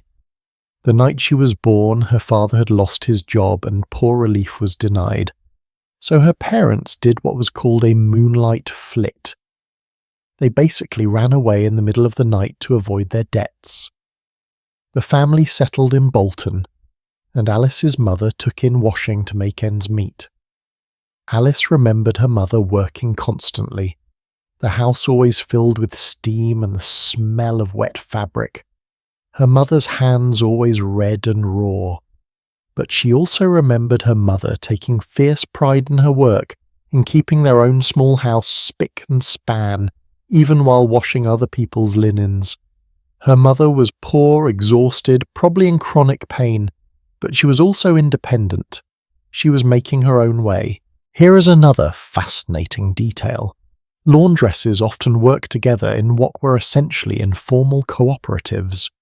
They would share equipment, an expensive mangle, for instance, which was used to press large items like sheets. They would help each other with particularly big orders. They would share knowledge about getting out stubborn stains or dealing with difficult clients, and they would organize. When clients did not pay on time or tried to pay less than agreed, laundresses would sometimes band together to confront them. There are records of laundresses in certain neighborhoods setting standard rates and agreeing not to undercut each other. It was a primitive form of unionization, and it gave them leverage.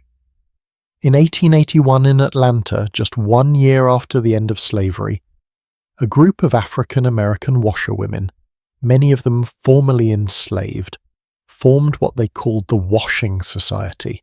They created a petition demanding a uniform rate for their labor, and stating that any washerwoman who charged less would be fined by their group. Think about the courage that took. These were women who'd been enslaved a year earlier. They had no formal education. They had every reason to be terrified of white authority, but they organized anyway. They collectively demanded fair pay, and they succeeded in frightening the white establishment enough that the city of Atlanta worried there would be strikes that would disrupt a major exposition they were hosting. Did they win? The historical record is unclear, but they definitely did not back down. They frustrated the elite. They stood their ground, and that matters. Here is what I want you to understand about laundresses. Yes, the work was horrific. Yes, it destroyed their bodies. Yes, they were poor and looked down upon and stereotyped as rough and unladylike. But they chose this work. They chose backbreaking independence over more comfortable servitude. They chose autonomy over security. And in a world that gave women almost no choices, that is significant. They were also, in many cases, supporting their families. Their earnings kept their children fed, kept a roof over their heads, prevented them from ending up in the workhouse. These women were warriors, fighting poverty and hardship with nothing but their own strength and determination. And you know what is tragic? This profession, which employed so many women, which was such a crucial part of the economy, was barely regulated at all. There were no safety standards, no maximum hours, no protection from the harsh chemicals, no compensation if you injured yourself. In fact, the laundry industry was not even included in factory regulations until 1895. 1895, and even then, there was resistance to regulating it. Some people, including some feminists of the time, opposed regulations because they feared it would drive home laundresses out of business if there were restrictions on working hours. There was this perverse argument that regulating the industry would be an infringement on personal liberty, that women should have the right to work themselves to death if they chose to. It is the same argument used against labour regulations throughout history. Freedom means the freedom to be exploited. But even after regulations were passed, they had huge loopholes. Any laundry employing fewer than 3 non-family members was exempt. So all the individual laundresses working from home, not protected, institutional laundries run by convents and charities, not covered until 1907, the very women who needed protection most were explicitly excluded from getting it. Now, despite everything I've told you about how brutal this work was, I need to tell you something that might seem contradictory. Some laundresses loved their work. Not because it was easy, it was not, but because it was theirs. They took pride in their skills, in their ability to get impossible stains out, in the crispness of their ironing, in the whiteness of the linens they returned to clients. It was craft, it was art, and they were good at it. There is something deeply human about taking pride in work well done, even when that work is difficult. Maybe especially when that work is difficult. These women knew they were good at what they did. They knew their clients depended on them. They knew they were keeping their families afloat through their own labour. That meant something. But I will not romanticize it. The cost was too high. Bodies broken by age 40, chronic pain, poverty despite working every day, social stigma, the constant struggle to make ends meet. So why are we spending so much time talking about laundresses? Because they represent something important. They show us that even in a system designed to crush women, women found ways to carve out spaces of autonomy. They show us that resistance does not always look like revolution. Sometimes it looks like choosing the hard path that lets you be your own boss instead of the easier path that makes you someone's servant. They also show us the limits of individual resistance. Because no matter how independent these women were, no matter how hard they worked, the system was still stacked against them. They were still poor. They were still exploited. They still had almost no power. Real change would require more than individual choice. It would require collective action. It would require workers in much worse conditions than laundresses faced. Conditions so horrific that they shocked even a society accustomed to brutality. I am talking about the factories again, the textile mills, the places where women and children worked in conditions that eventually became so indefensible that even the most hard-hearted industrialists could not ignore the calls for reform. So let us leave behind the steamy washhouses and the yards full of drying laundry, and step into the deafening roar of the mills, where the American dream of independence met the harsh reality of industrial capitalism. Close your eyes for just a second and imagine this. You are standing outside a massive brick building 5 or 6 stories tall with hundreds of windows. It is dawn, barely light, and you can already hear it. A sound like nothing you have ever experienced. A roar, a constant, thunderous mechanical roar that shakes the ground beneath your feet. And you know that in a few minutes, you're going to walk through those doors and spend the next 12 hours inside that noise, inside that chaos, inside a place where one wrong move could cost you your fingers, your arm, or your life. This was the reality for thousands of women who flooded into the textile mills of New England and England in the 1800s. And here is the thing that breaks my heart. Many of them came willingly. They came with hope. They came believing they were stepping into a better future. Let me take you back to Lowell, Massachusetts, in the early 1830s. This was supposed to be the model, the shining example of how industrial capitalism could be humane, moral, enlightened. Francis Cabot Lowell, the wealthy Boston merchant who founded the city, had this vision, an entire community dedicated to textile production, where young farm girls could come, earn wages, improve themselves through education and culture, and then return home with savings and experiences that would enrich their lives. And for a brief shining moment it almost worked. The mill owners built boarding houses for the female workers. They established libraries, offered lectures and concerts, encouraged the women to write for literary magazines. The working conditions were supposed to be carefully regulated. The whole thing was designed to prove that factories could be profitable without being brutal. Young women heard about this and they came. They came from failing farms across New England, from families struggling to survive on unpredictable crops and diminishing inheritances. They came because their brothers had left seeking better opportunities, reducing their marriage prospects. They came because the farm life was hard and offered no future, and the mills promised something different. By 1843, nearly 30,000 women had left their farms to work in Lowell's 10 major textile companies. 30,000. Can you imagine that flood of hope, that wave of young women believing they were choosing a better life? And at first, for some of them, it was better.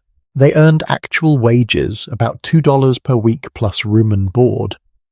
That does not sound like much to us, but for women who had never had money of their own, who had never been able to buy anything without asking a father or brother for permission, that $2 meant freedom.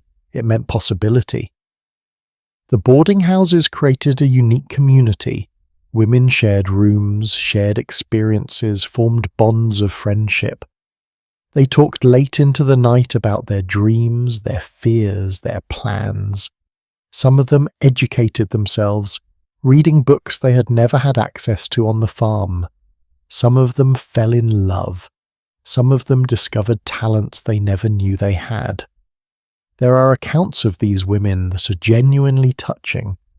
They describe the excitement of city life, the shops, the streets, the crowds of people. One woman wrote about seeing massive brick factories for the first time, rows of streets lined with shops and taverns, crowds of well-dressed young people, and hearing what she called a mind-altering noise of the mills. She was awestruck. This was a whole world she had never imagined existed. But here is where the story turns. Because the golden age of Lowell, if it ever truly existed as advertised, lasted maybe a decade. Maybe. And then the dark reality of industrial capitalism reasserted itself with a vengeance. You see, Lowell's success spawned competition. Investors across New England and England realized that textile mills could make enormous profits. New factories opened everywhere, and when you have competition, what happens? Prices fall. Textile prices dropped and mill owners faced a choice. Accept lower profits or cut costs. Guess which one they chose? They cut labor costs. They required workers to tend more machines. Instead of watching over 2 or 3 looms, a woman might be responsible for 6 or 8. They increased the speed of the machines, so they produced more fabric in less time but required more intense concentration and faster reflexes from the workers. And they cut wages, in some cases significantly. The noise, which had always been bad, became unbearable. Workers went deaf from the constant roar of machinery. And I do not mean they had some hearing loss. I mean they went completely, permanently deaf. The machinery was not just loud, it was destructive to the human ear.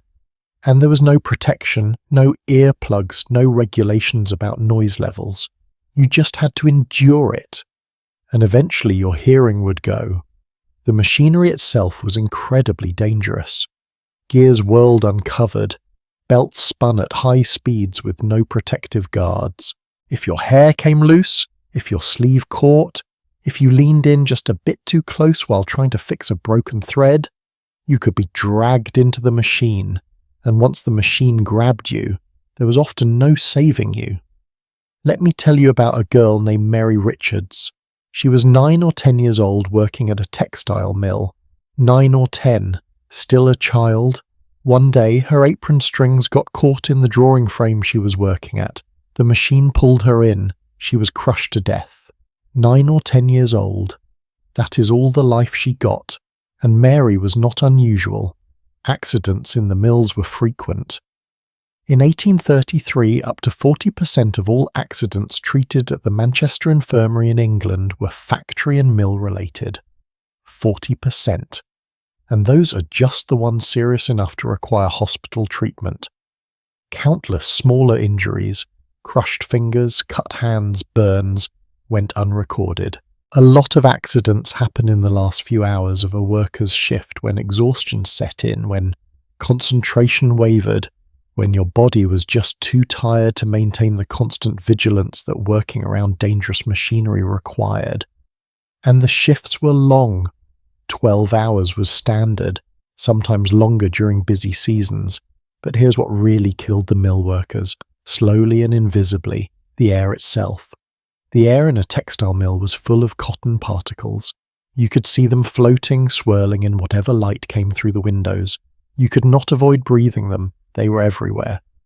With every breath, you were pulling cotton fibers into your lungs. At first, this did not seem like a problem.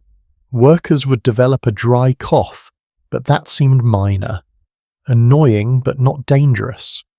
Except the cough did not go away. It got worse. Gradually, over months and years, it progressed. The cough became more severe. Workers started coughing up blood. Their breathing became laboured. They could not catch their breath. They were developing what we now call byssinosis, but what people then called brown lung disease. It was caused by breathing in cotton dust, and it was a death sentence. Once you had it, you would die. Maybe not immediately.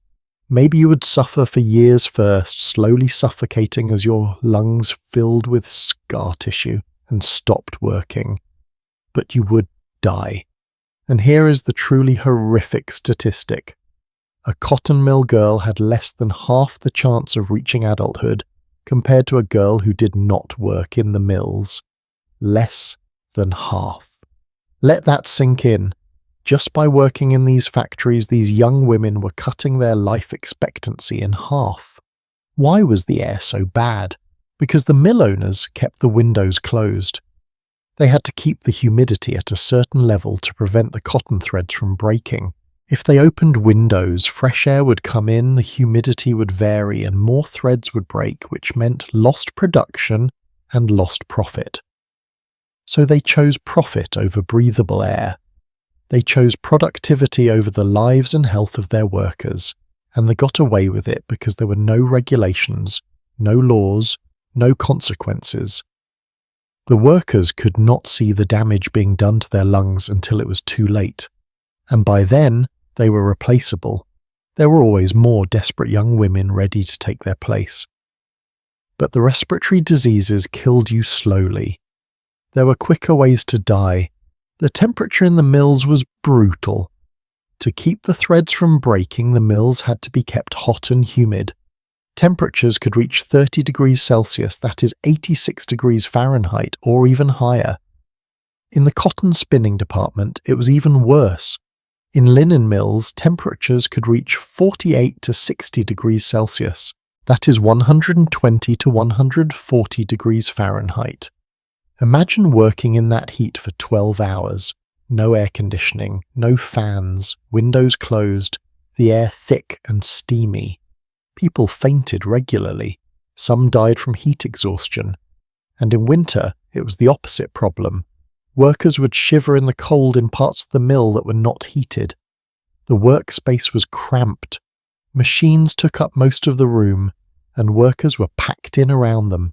There was barely space to move. If you needed to reach something, if you needed to squeeze between machines, you had to be incredibly careful.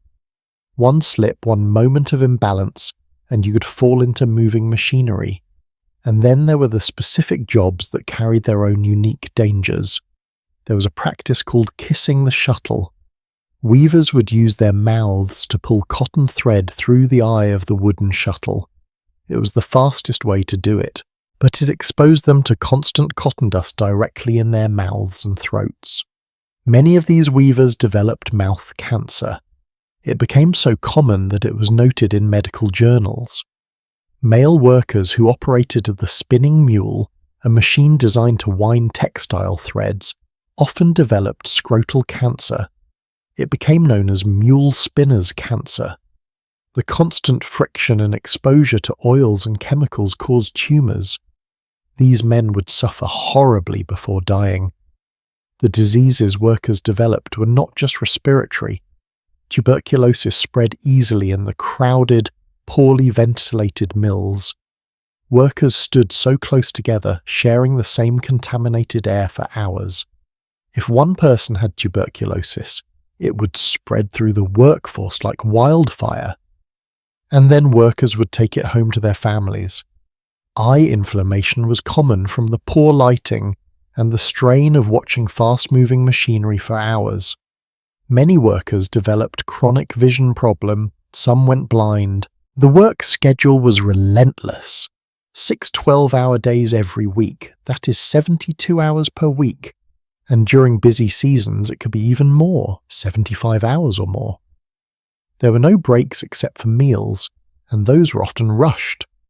You ate standing up or sitting for just a few minutes before getting back to work, and the wages? Remember that $2 per week that seemed so promising. As competition increased and owners cut costs, wages dropped. Some workers were switched from hourly wages to piecework, paid based on how much they produced rather than how long they worked. This meant that if the machines broke down, if there was a problem with the cotton supply, if anything happened that was not their fault, they did not get paid for that time. Owners also instituted a system of fines. You could be fined for talking to other workers, for leaving your station, for being late even by a few minutes, for looking out the window, for literally any infraction the supervisors decided was worth punishing. And here is a dirty trick some owners used. They would change the clocks to make it appear that workers were arriving late, then fine them. The workers had no way to prove the clocks had been tampered with. For child apprentices, and there were many children working in these mills, fines meant they had to work overtime to make up for them. These children might end up working 14 hours a day or more with no pay, just trying to work off fines for infractions they often did not commit. Do you want to know the most soul-crushing part? The mill workers could see what they were becoming. They could see their health deteriorating.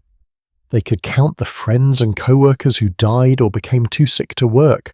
They knew they were being exploited, but they also knew they had limited options. Go back to the farm. Many of their families were worse off than when they left. Find other work? What other work would hire an unskilled young woman? So they stayed. They worked. They suffered. They died. But here is where the story gets interesting. Because these women were not passive victims, they did not just accept their fate.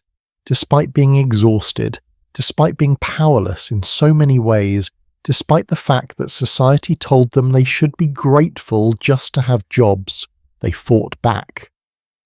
In 1836, female mill operatives in Lowell formed something called the Lowell Factory Girls Association. When the mill owners proposed wage cuts and rent increases for the company boarding houses, these women organized what they called a turnout, a strike. Hundreds of them walked off the job in protest. Did they win? Not really.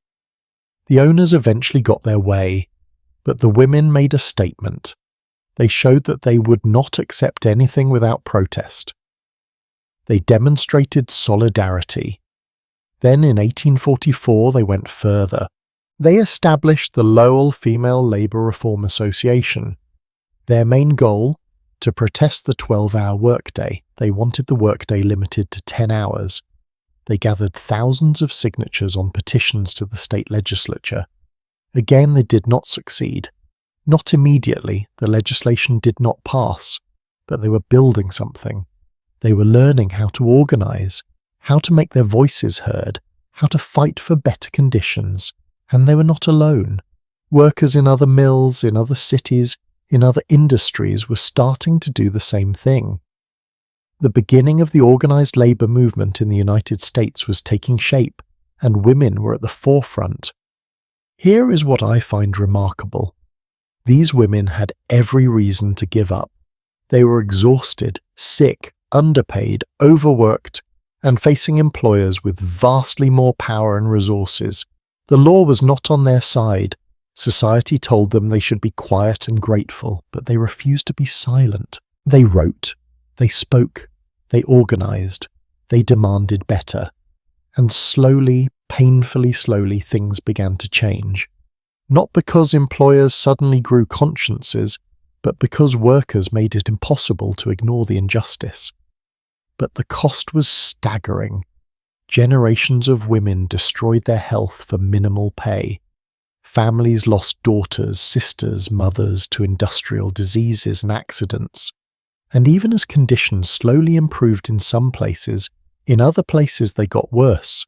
The race to the bottom continued as long as there were workers desperate enough to accept any conditions, any pay, any treatment just to survive. So here is the question we need to ask. Was it worth it? The cheap clothing, the mass-produced textiles, the economic growth, was it worth what these women paid for it? I am not sure there is a good answer to that, because we are still benefiting from what they built, the industrial infrastructure they created, the economic systems they powered with their labour. We are still living in that world. But I will tell you what I think. We owe them. We owe them the truth about what they endured. We owe them the memory of their suffering. We owe them the recognition that our comfort was bought with their pain. And we owe them something else. We owe them the promise that we will not let it happen again, that we will fight for workers' rights, for safe working conditions, for fair wages, for the basic human dignity that these women were denied. Because the fight they started, it is not over. Even now there are people working in dangerous conditions for poverty wages. The details have changed, but the fundamental struggle remains the same. These mill workers, these young women who came to the cities with hope and found horror, they were not just victims. They were the pioneers of a movement that would eventually force society to recognize that workers are human beings who deserve safety, dignity, and fair treatment. But that recognition came at a terrible cost, and it came slowly, grudgingly, only after workers made it impossible to ignore. Because the owners did not give up their power easily. They fought every reform, every regulation, every attempt to make conditions better. And as the workers organized and demanded change, as the public started to wake up to the horrific conditions in the mills, the owners developed new strategies to maintain their profits while appearing to care about their workers. Some of these strategies were actually improvements. Others were just window dressing designed to quiet the critics without actually changing anything fundamental. And figuring out which was which. That was the challenge facing workers as the 1800s progressed and the battle lines were drawn between labour and capital. What happens when you build an entire economic system on the idea that workers are not really people, but just another resource to be used up and replaced? What happens when the only thing that matters is the bottom line? When every decision is filtered through the question, will this make us more money? Well, you get something that historians call the speed up. And it is one of the most ruthless, calculated, systematically cruel things I've ever learned about. Because this was not accidental cruelty. This was not ignorance. This was deliberate. This was factory owners and managers sitting down and making conscious decisions to squeeze every last drop of productivity out of their workers, regardless of the human cost. Let me paint you a picture of how this worked, because the details matter. The details reveal just how calculated this exploitation was. It is the 1840s in Lowell, Massachusetts. The golden age is over. Competition from other textile mills has driven down the price of fabric. The owners are facing a problem. Their profits are shrinking. So they call meetings. They bring in consultants. They study their operations, and they identify what they see as the solution. Make the workers work harder, but they are clever about it. They do not just say work harder. That would cause immediate rebellion. Instead, they implement a series of changes, each one seemingly small, each one presented as reasonable, but together creating a system that pushes workers to the absolute limit of human endurance. First, they increase the speed of the machines. Not dramatically all at once, that would be too obvious. Just a little bit, maybe 5% faster. The workers notice, of course. Suddenly the thread is flying through the looms faster. Suddenly they have to move quicker to keep up, to tie broken threads, to watch for problems. But 5%, that is not worth protesting over, right? They can manage 5%. Except 6 months later the speed goes up again. Another 5%. And then again, and again. Each increase is small enough that workers cannot quite justify going on strike over it. But the cumulative effect, the machines are now running 20 or 30% faster than they were a few years ago. and the workers are running themselves ragged trying to keep pace. Second, they increase the number of machines each worker is responsible for. A woman who used to tend 2 looms is now given 3, then 4, then 5 or 6. The owners present this as an opportunity. More machines means more production, which means higher wages, right? Except the wages do not increase proportionally. A woman might be tending 3 times as many machines and earning maybe 50% more. The math does not add up in her favour, but the math adds up beautifully for the owners. And here is the insidious part. When a worker is responsible for more machines, accidents become more likely, because you cannot watch 6 machines as carefully as you can watch 2. You are constantly running from one to another, trying to catch problems before they become disasters. Your attention is divided, your concentration is fractured, and when the machines are moving faster and you are responsible for more of them, that is when fingers get caught. That is when hair gets pulled into gears. That is when people die. Third, and this is where it gets really dark, they change the payment system. Workers used to be paid by the hour. It was simple. You work 10 hours, you get paid for 10 hours. But the owners decide this system does not incentivize productivity enough. So they switch to piecework. Piecework means you get paid based on how much you produce, not how long you work. Finish 100 yards of cloth, you get paid for 100 yards. It sounds fair, right? You work faster, you make more money. The American dream. Except here is what actually happens. The owners set the piece rate, the amount you get paid per unit of production, and they set it low. Really low. So low that to earn the same amount you used to earn per hour, you have to produce way more than was physically possible under the old system. You have to work faster, more intensely every single moment. No breaks, no pauses, no time to catch your breath. And if the machine breaks down, that is not the owner's problem. You do not get paid for the time you're standing there waiting for it to be fixed. If there is a problem with the cotton supply, not your problem to solve, but it is your problem in terms of lost wages. If anything happens that slows production for reasons beyond your control, you are the one who pays the price. This is genius from the owner's perspective. They have transferred all the risk onto the workers while keeping all the profit for themselves. The worker now has every incentive to push herself to the absolute limit, to skip breaks, to ignore fatigue, to take risks, because if she does not earn enough to survive. But wait, it gets worse. Because now that workers are on piecework, the owners can cut the piece rate whenever they want. Production going well? Great. The owners decide that means the work must be too easy, so they cut the rate. Now you have to produce even more to earn the same amount. It is a race to the bottom with no end in sight. And then there is the system of fines. Oh, the fines. The owners create this elaborate system of punishments, and every punishment costs money. Talk to another worker, fined. Leave your station without permission, fined. Open a window, fined. Look out a window, fined. Be 30 seconds late, fined. Some mills had dozens of rules, each one carrying a fine. And here is the thing, the fines were arbitrary and inconsistently enforced. An overseer who was in a bad mood could fine you for anything. An overseer who wanted to meet production quotas could fine workers to pressure them into working faster. An overseer who simply did not like you could fine you into poverty, and there was nothing you could do about it.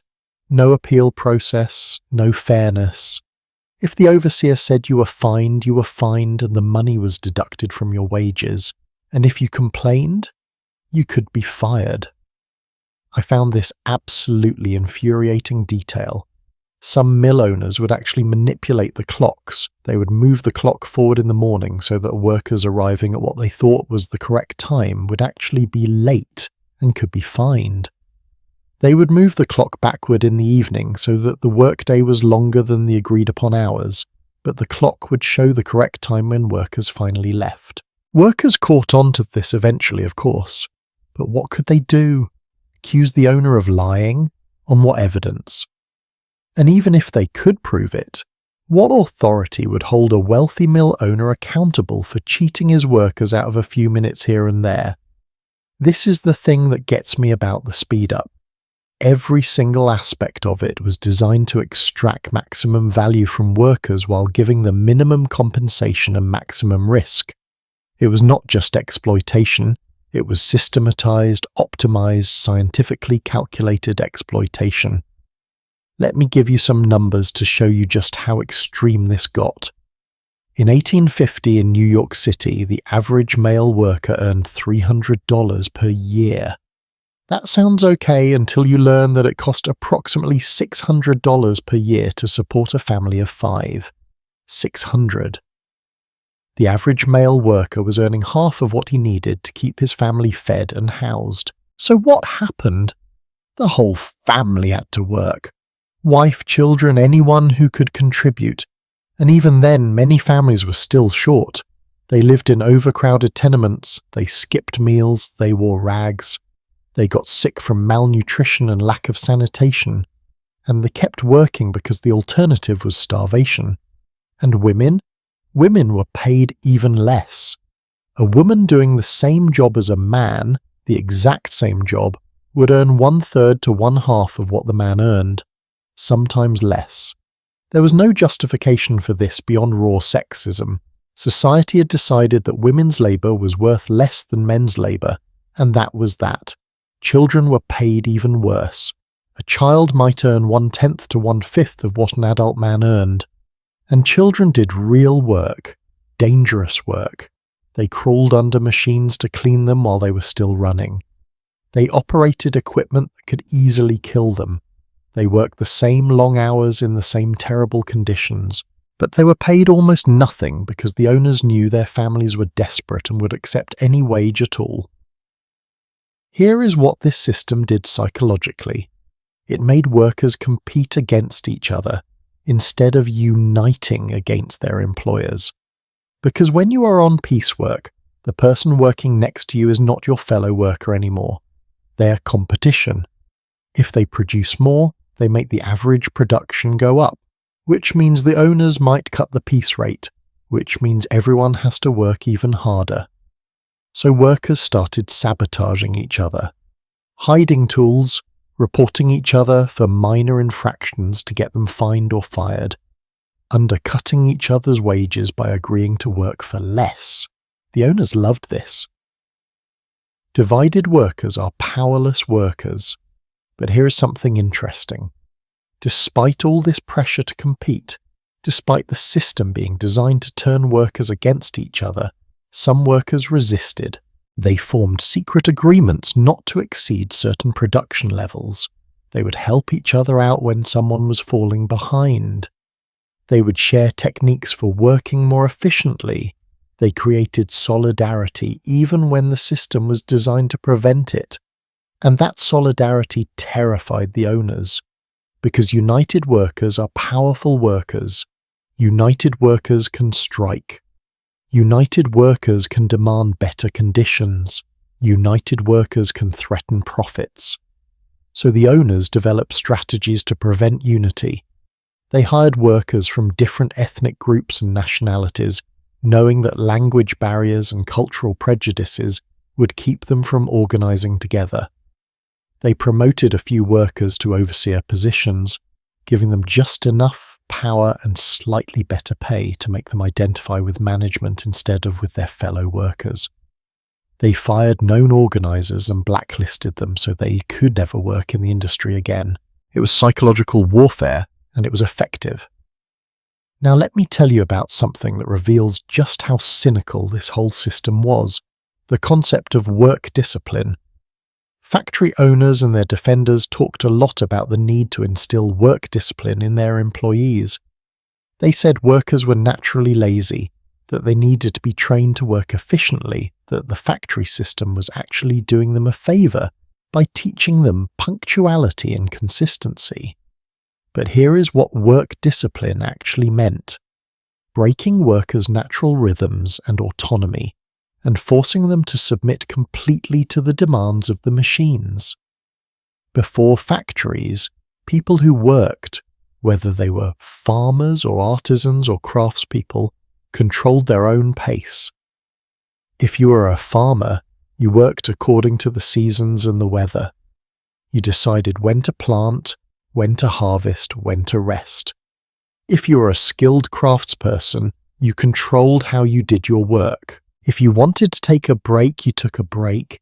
If you wanted to work late into the night and sleep late the next morning, you could do that. Factory work destroyed all of that autonomy.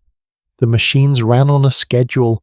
The factory bell told you when to arrive, when to start, when to eat, when to stop. You synchronized your entire life to the rhythm of machinery. You became an extension of the machine rather than the machine being an extension of you. And the owners called this progress. They called this civilization. They said they were taking undisciplined rural workers and transforming them into productive members of industrial society. But what they were really doing was creating a system where workers had no control over any aspect of their working lives. And they did this deliberately because workers with no control are easier to exploit. There are accounts from this period, letters, diaries, testimonies from workers who describe what this felt like. They talk about the soul-crushing monotony, the feeling of being trapped, the way time seemed to both drag endlessly and disappear completely, the sense that they were not living their own lives but merely existing as cogs in someone else's profit-making machine. One worker described the factory bell as sounding like a death knell. Every morning hearing that bell meant another day of your life consumed by work that destroyed your body and gave you almost nothing in return. Here is a question I want you to think about. How did this become normal? How did society decide this was acceptable? These were not natural disasters. These were not inevitable consequences of technological progress. These were choices. Human beings chose to create this system. Human beings chose to perpetuate it. Human beings chose to defend it. And they defended it with some truly remarkable mental gymnastics. They said that harsh working conditions built character. That struggle was good for the soul. That workers who complained were simply ungrateful or lazy. That interfering with factory owners' rights to run their businesses as they saw fit would destroy the economy. Does this sound familiar? These same arguments are still used today to justify exploitation. The language has changed, but the underlying logic is the same.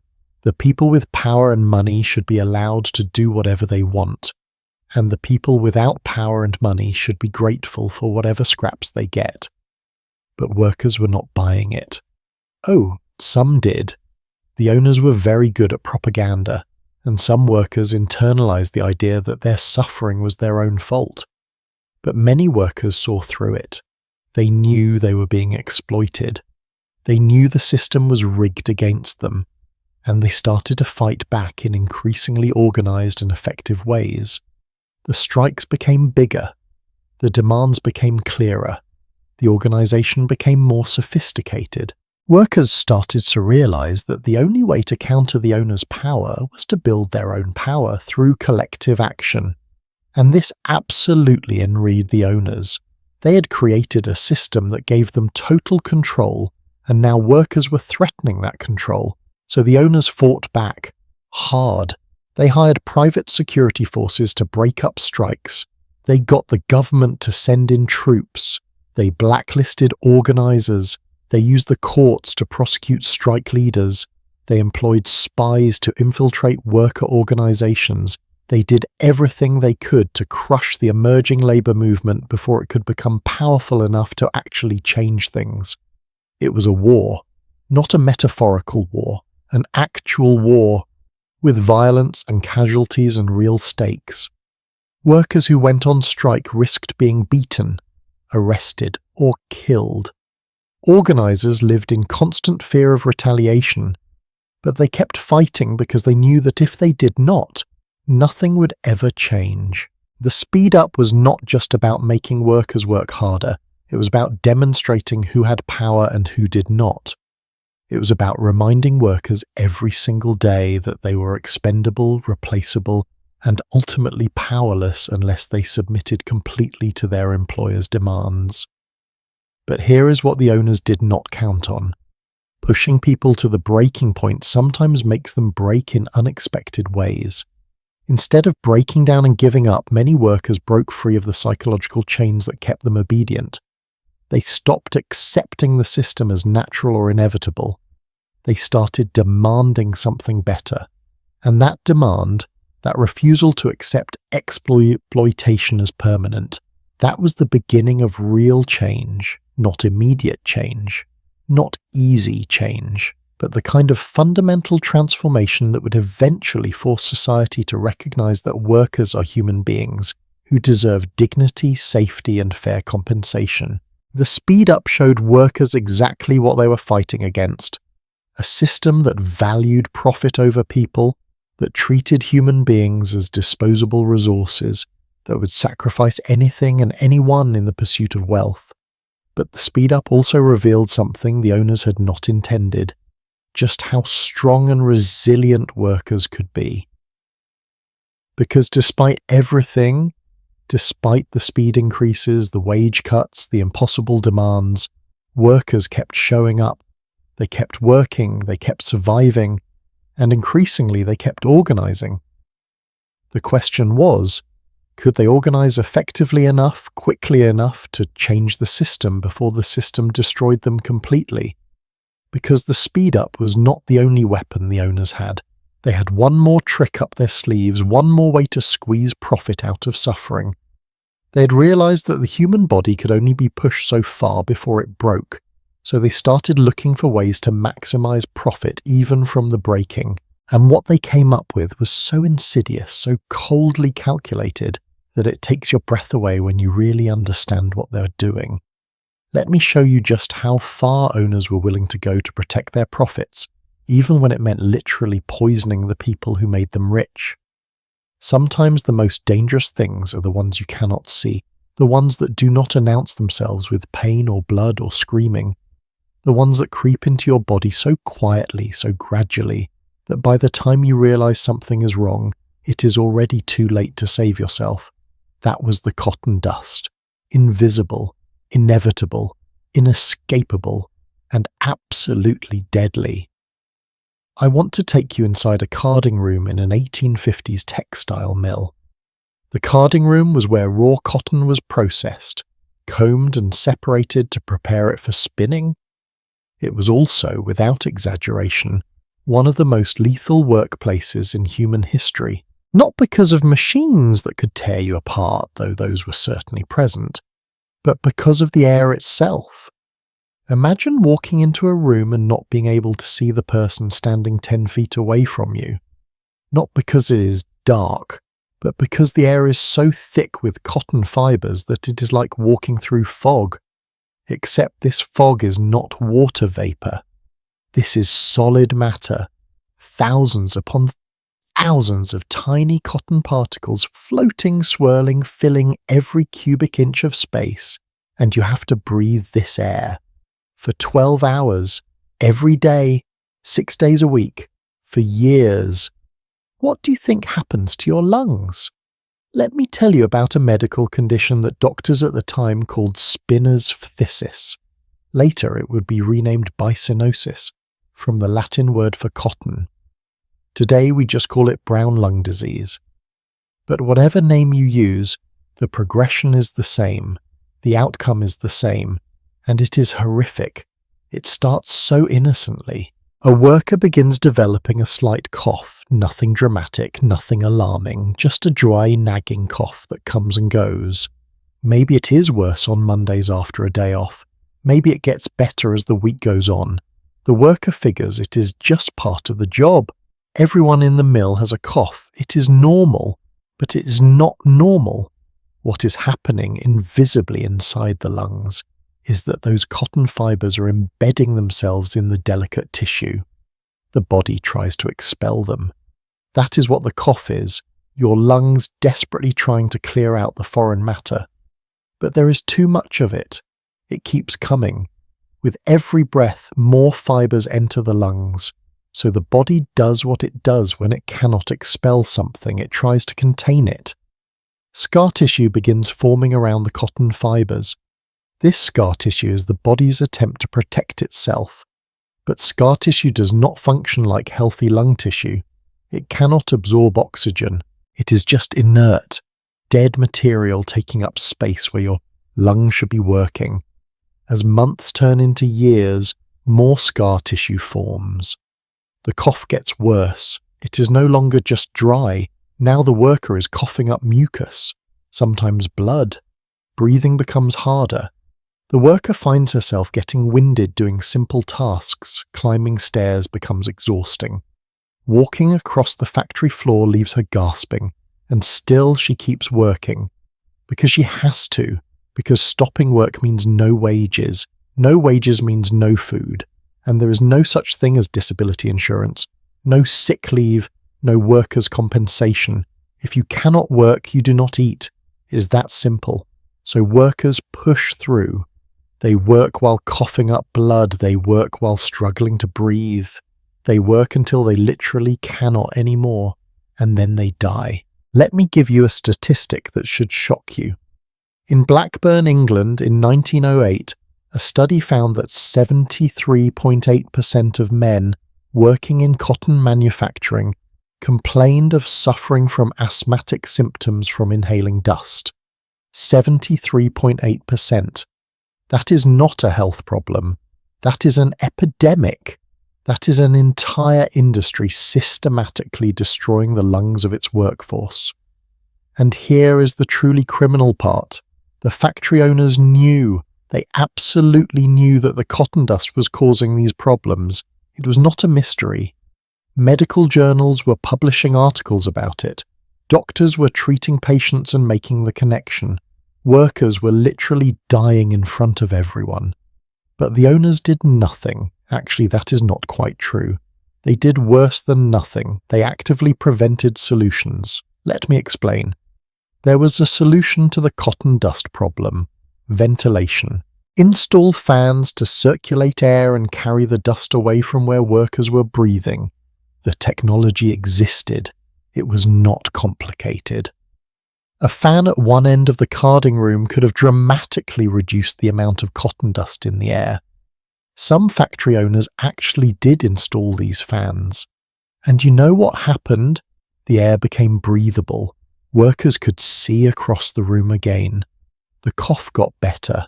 Lives were literally being saved by this simple intervention. But many owners refused to install fans. Why? Money. Installing and running fans was expensive. It cut into profit margins.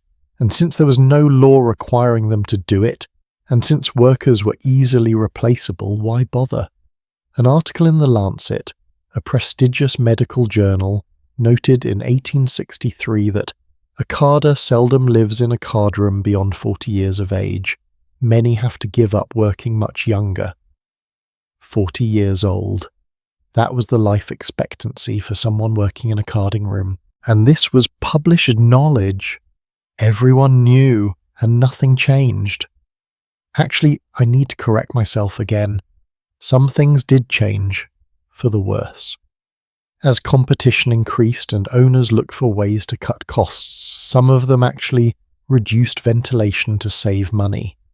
They sealed up windows to maintain temperature and humidity levels that were better for the cotton, but worse for the humans. Profit over people, every single time. Here is something that will break your heart. Sometimes the workers themselves opposed the installation of fans, not because they wanted to keep breathing poison, but because they were terrified that improving working conditions would cost them their jobs. The logic went like this. If fans were installed, the cost of production would go up. If costs went up, owners might lay off workers to save money.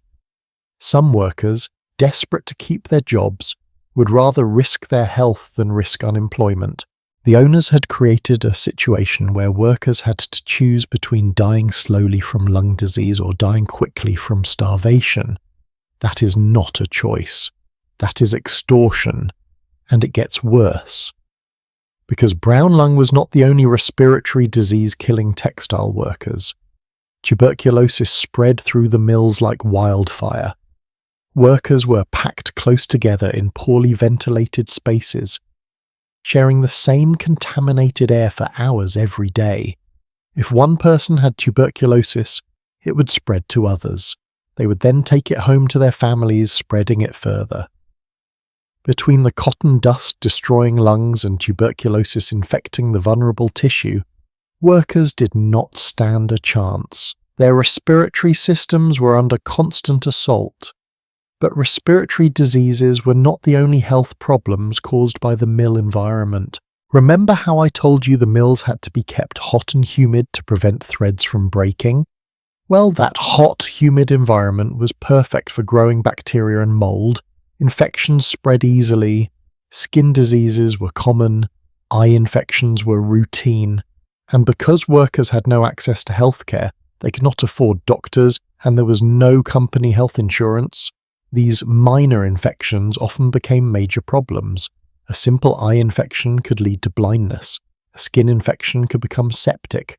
Things that would be easily treatable today were potentially fatal then. Let me tell you about a specific disease that affected male workers: mule spinner's cancer. Men who operated the spinning mule, a machine designed to wind textile threads, would develop cancer of the scrotum. It became so common among this specific group of workers that doctors gave it this specific name. Why did this happen? The constant friction from the work, combined with exposure to the oils and lubricants used on the machines, caused tumours to develop. These men would suffer horribly. The pain was excruciating, and then they would die. There was no treatment. And the owners? They did nothing. Because acknowledging that the work environment was causing cancer would mean having to change things, and changing things would cost money. There was also something called kissing the shuttle that we touched on briefly before, but I want to explain it in more detail because it perfectly illustrates how the drive for productivity killed workers. Weavers needed to thread cotton through the eye of the shuttle, a small wooden device that carried thread back and forth through the loom. The fastest way to do this was to put the shuttle to your mouth and suck the thread through. It took seconds. Using your fingers to thread it took longer, so weavers were trained to kiss the shuttle, do it hundreds, thousands of times a day, and every time they did, they were putting their mouths on something covered in cotton dust, machine oil, and whatever else had accumulated on it. They were literally putting poison in their mouths, over and over, all day long. The result? Mouth cancer. Tumours would develop on the lips, tongue, inside the cheeks. The cancer would spread, and the workers would die in agony. Did the owners ban this practice? No, because it was efficient. It kept production moving, and efficiency meant profit. I want you to think about what this means. The owners knew, they absolutely knew, that certain practices and conditions were killing their workers. They had evidence, they had medical testimony, they had workers dying right in front of them, and they made a calculated decision that profits were more important than those lives. This was not ignorance. This was not an accident. This was murder. Slow, systematic, economically motivated murder. Now, you might ask, where were the laws? Where were the regulations? Surely the government did something. Eventually, yes, but incredibly slowly, and only after enormous pressure from workers and reformers. The Health and Morals of Apprentices Act of 1802 was one of the first attempts at regulation, but it only applied to apprentices, and it only mandated minimal standards for cleanliness and ventilation. And crucially, there was almost no enforcement. Owners could ignore it with impunity. The Factory Act of 1833 was more comprehensive. It reduced working hours for children, required some basic safety measures, and mandated protective guards around machinery. But again, enforcement was weak and owners fought every provision. It was not until the Factory and Workshop Act of 1878 that the law specifically required ventilation adequate to render harmless, so far as is practicable, all the gases, vapors, dust, or other impurities generated in the course of the manufacturing process that may be injurious to health. 1878. Let that sink in. The Industrial Revolution began in the 1750s. It took over a century for the law to require that workers be able to breathe safe air. And even then, the law had loopholes. So far as is practicable gave owners a lot of wiggle room. What was practicable? Who decided? Usually the owners themselves. They could claim that proper ventilation was not practicable for their particular operation, and there was little workers could do to challenge that. Bisonosis was not even officially recognized as an industrial disease until 1946. 1946, nearly 200 years after the problem first appeared. 200 years of workers dying from a preventable disease before the government officially acknowledged it existed and that companies bore some responsibility. And you want to know something even more infuriating? A study in 1948 by the Department of Health at Manchester University found that a substantial number of workers in Lancashire cotton mills still suffered from bisonosis, even after it was officially recognised. Even after there were laws on the books, workers were still dying from brown lung because the laws were not enforced and owners still chose profit over safety. Let me share some numbers from that 1948 study. Out of 103 men with at least 10 years of exposure to cotton dust, 52% had symptoms of early bisonosis. 52%, more than half, and 10% had reached the third stage, disabling bisonosis, where the lungs are so damaged that the person can barely function. These men were not working in some Dickensian hellscape from the 1800s. This was after World War II, after we had supposedly learned lessons about industrial safety, after decades of reform, and still half the workers were developing lung disease. Why? Because the exact pathology of bisonosis was still not entirely understood. Medical science had not yet figured out precisely how the cotton dust damaged lungs, and companies used that uncertainty as an excuse to do the absolute minimum. We do not really know that our conditions are causing this, they would say. It could be other factors. It could be genetic. Until we know for sure, we cannot justify expensive changes. Never mind that workers without cotton dust exposure did not develop brown lung. Never mind that the correlation was obvious to anyone willing to see it. The companies demanded absolute proof, knowing that getting that proof would take years or decades, and in the meantime they could keep operating as they always had. This is a pattern we see over and over throughout history. Industries cause harm, workers suffer and die. Medical science eventually proves the connection, but industry demands higher and higher standards of proof while continuing to profit from the harmful practices, and by the time the proof is incontrovertible, thousands or millions of people have already been damaged. We saw it with cotton dust. We saw it with asbestos. We saw it with lead. We saw it with tobacco. We are seeing it now with countless other industrial practices. The playbook never changes. Here is what really gets me. The solution was so simple: proper ventilation, protective equipment, regular health screenings, limits on exposure. None of this was complicated or expensive relative to the profits being made. It would have cut into margins, yes, but the companies still would have been wildly profitable. But that was not good enough. They wanted maximum profit, and they were willing to sacrifice as many workers as necessary to get it.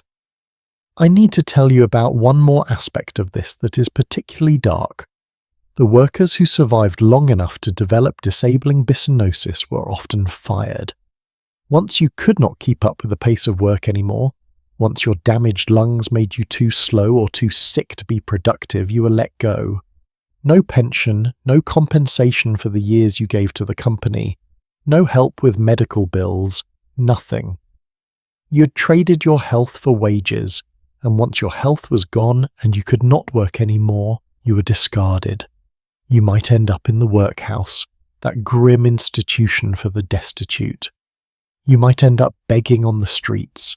You might just die in poverty, drowning in your own fluids as your scarred lungs finally gave out completely. And the company would hire someone new to take your place. Some fresh young person with healthy lungs who did not know yet what they were signing up for. And the cycle would begin again. This is what I mean when I say the system was designed to extract everything from workers and give back as little as possible. It was not just about long hours or low wages. It was about literally consuming workers' bodies, using them up until there was nothing left, then throwing them away and getting new ones. Workers were not people to these owners. They were resources, and resources are meant to be used efficiently, which means using them completely with as little waste as possible. The waste in this case was any money spent on safety or health that did not directly increase production. So workers breathed poison, they developed chronic diseases, they suffered, they died, and the owners got rich, very, very rich. But here is the thing workers noticed. They watched their friends and family members get sick. They saw the pattern, they understood what was happening, and they got angry. That anger, that justified rage at being treated as disposable, that was fuel. Fuel for organizing, fuel for strikes, fuel for demanding change. The owners thought they could just keep exploiting workers indefinitely, but they had miscalculated. Because when you push people hard enough, when you make it clear that you see them as worthless, when you poison them for profit, eventually they fight back.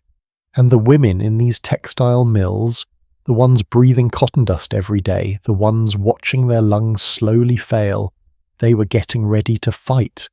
Not with violence, though there would be some of that, but with something more powerful, collective action, solidarity, the recognition that together they had power that individually they lacked. The owners had created the conditions for their own downfall. They had concentrated workers in factories which made organizing easier. They had treated workers so badly that they had nothing to lose. And they had demonstrated beyond any doubt that appealing to the owner's conscience or sense of fairness was pointless. The only language the owners understood was power, and workers were about to start speaking that language. There is a moment in every story of oppression when something shifts. When the people who've been pushed down, exploited, told to be grateful for scraps, when those people suddenly stand up and say, "No, not anymore, not one more day." For the women in the textile mills of the 1800s, that moment came gradually, in waves, in different places and times. But when it came, it was powerful, it was brave, and it was absolutely terrifying for the people in power. Because here is what the factory owners had forgotten.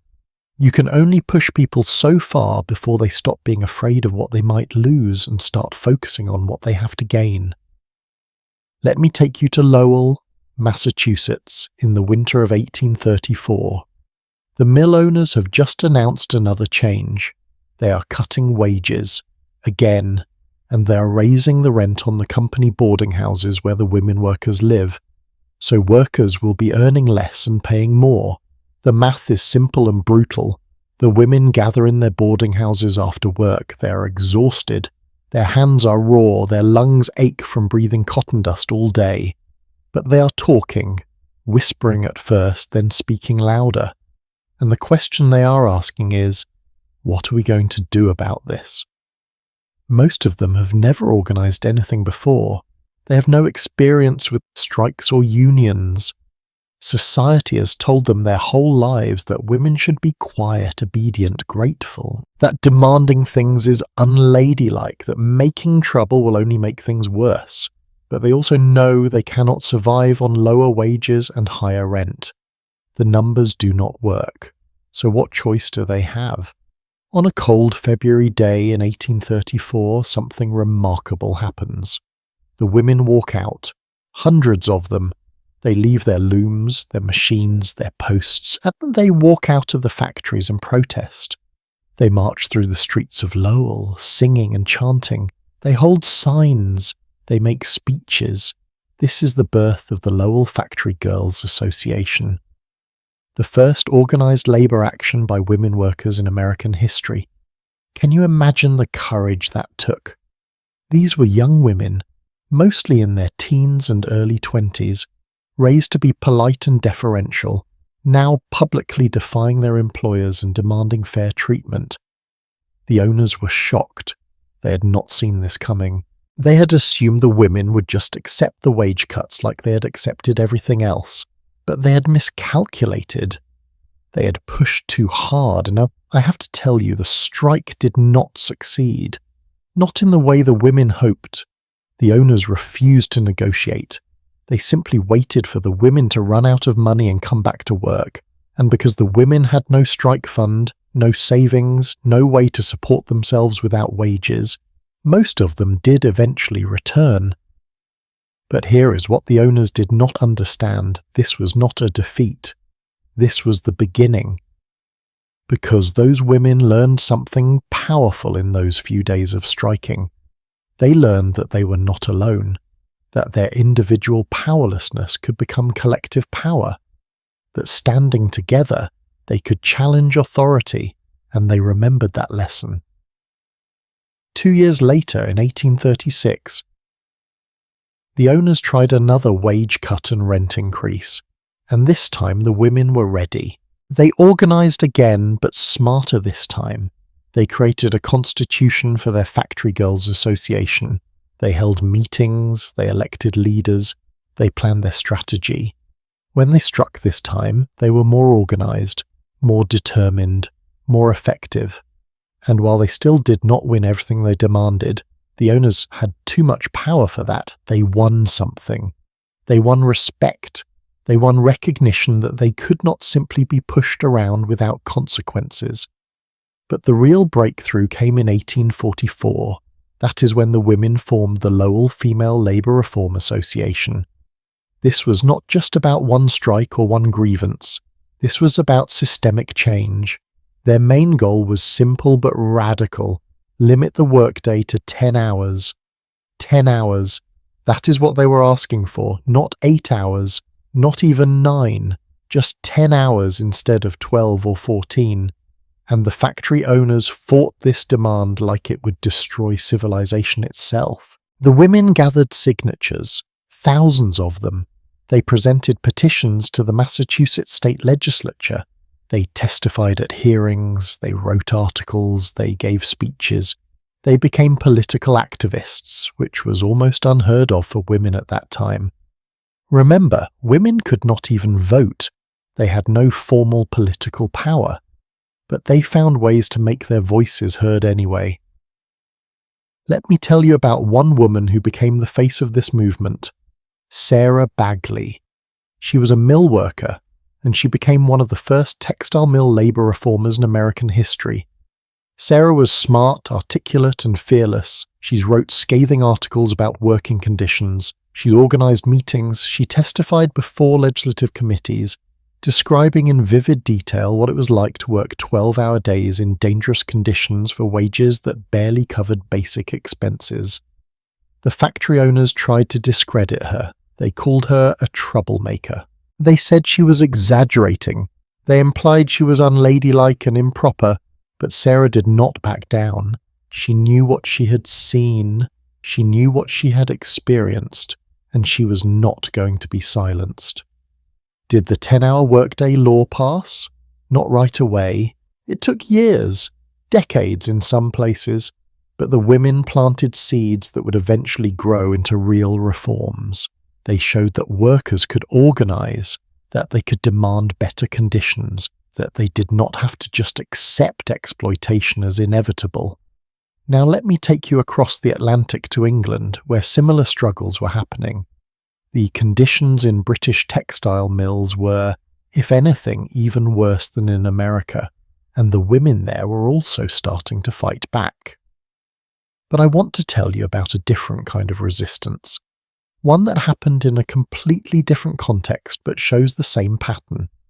Women pushed to the breaking point, finding the courage to stand up together. It is 1881 in Atlanta, Georgia. The Civil War ended just 16 years ago. Slavery has been abolished, but the economic and social structures that supported it are still very much in place. And most black women in the South are employed in one job: domestic work, specifically laundry work. These washerwomen are essentially independent contractors. They bring laundry into their homes, wash and iron it, and return it for a set rate. It is back-breaking work. We talked about just how brutal laundry work was, but it offers something that most work available to black women does not: a degree of autonomy. But the pay is terrible, absolutely terrible. And the white families who are their clients know they can get away with paying almost nothing, because what else are these women going to do? What other options do they have? So the washerwomen do something extraordinary. They organize. They form what they call the Washing Society. And they do something that requires incredible courage. They publish a petition in the local newspaper demanding uniform rates for their labor. Let me be clear about what is happening here. These are black women, many of them formerly enslaved, living in the Deep South just one generation after slavery ended. They are among the most powerless people in American society, and they are collectively demanding fair pay and threatening consequences for anyone who does not comply. Their petition states that any washerwoman who charges less than the agreed-upon rates will be fined by their group. They are creating their own enforcement mechanism. They are building solidarity. They are refusing to undercut each other for the benefit of their clients. The white establishment in Atlanta is terrified. Atlanta is about to host a major international exposition, a big deal, a chance to show the world how modern and progressive the New South is. And now they have the spectacle of black women organizing and making demands. What will visitors think? There are rumors that the washerwomen are planning a strike that will coincide with the exposition. Imagine thousands of white families suddenly without anyone to do their laundry. Dirty clothes piling up, no clean ends for the important guests.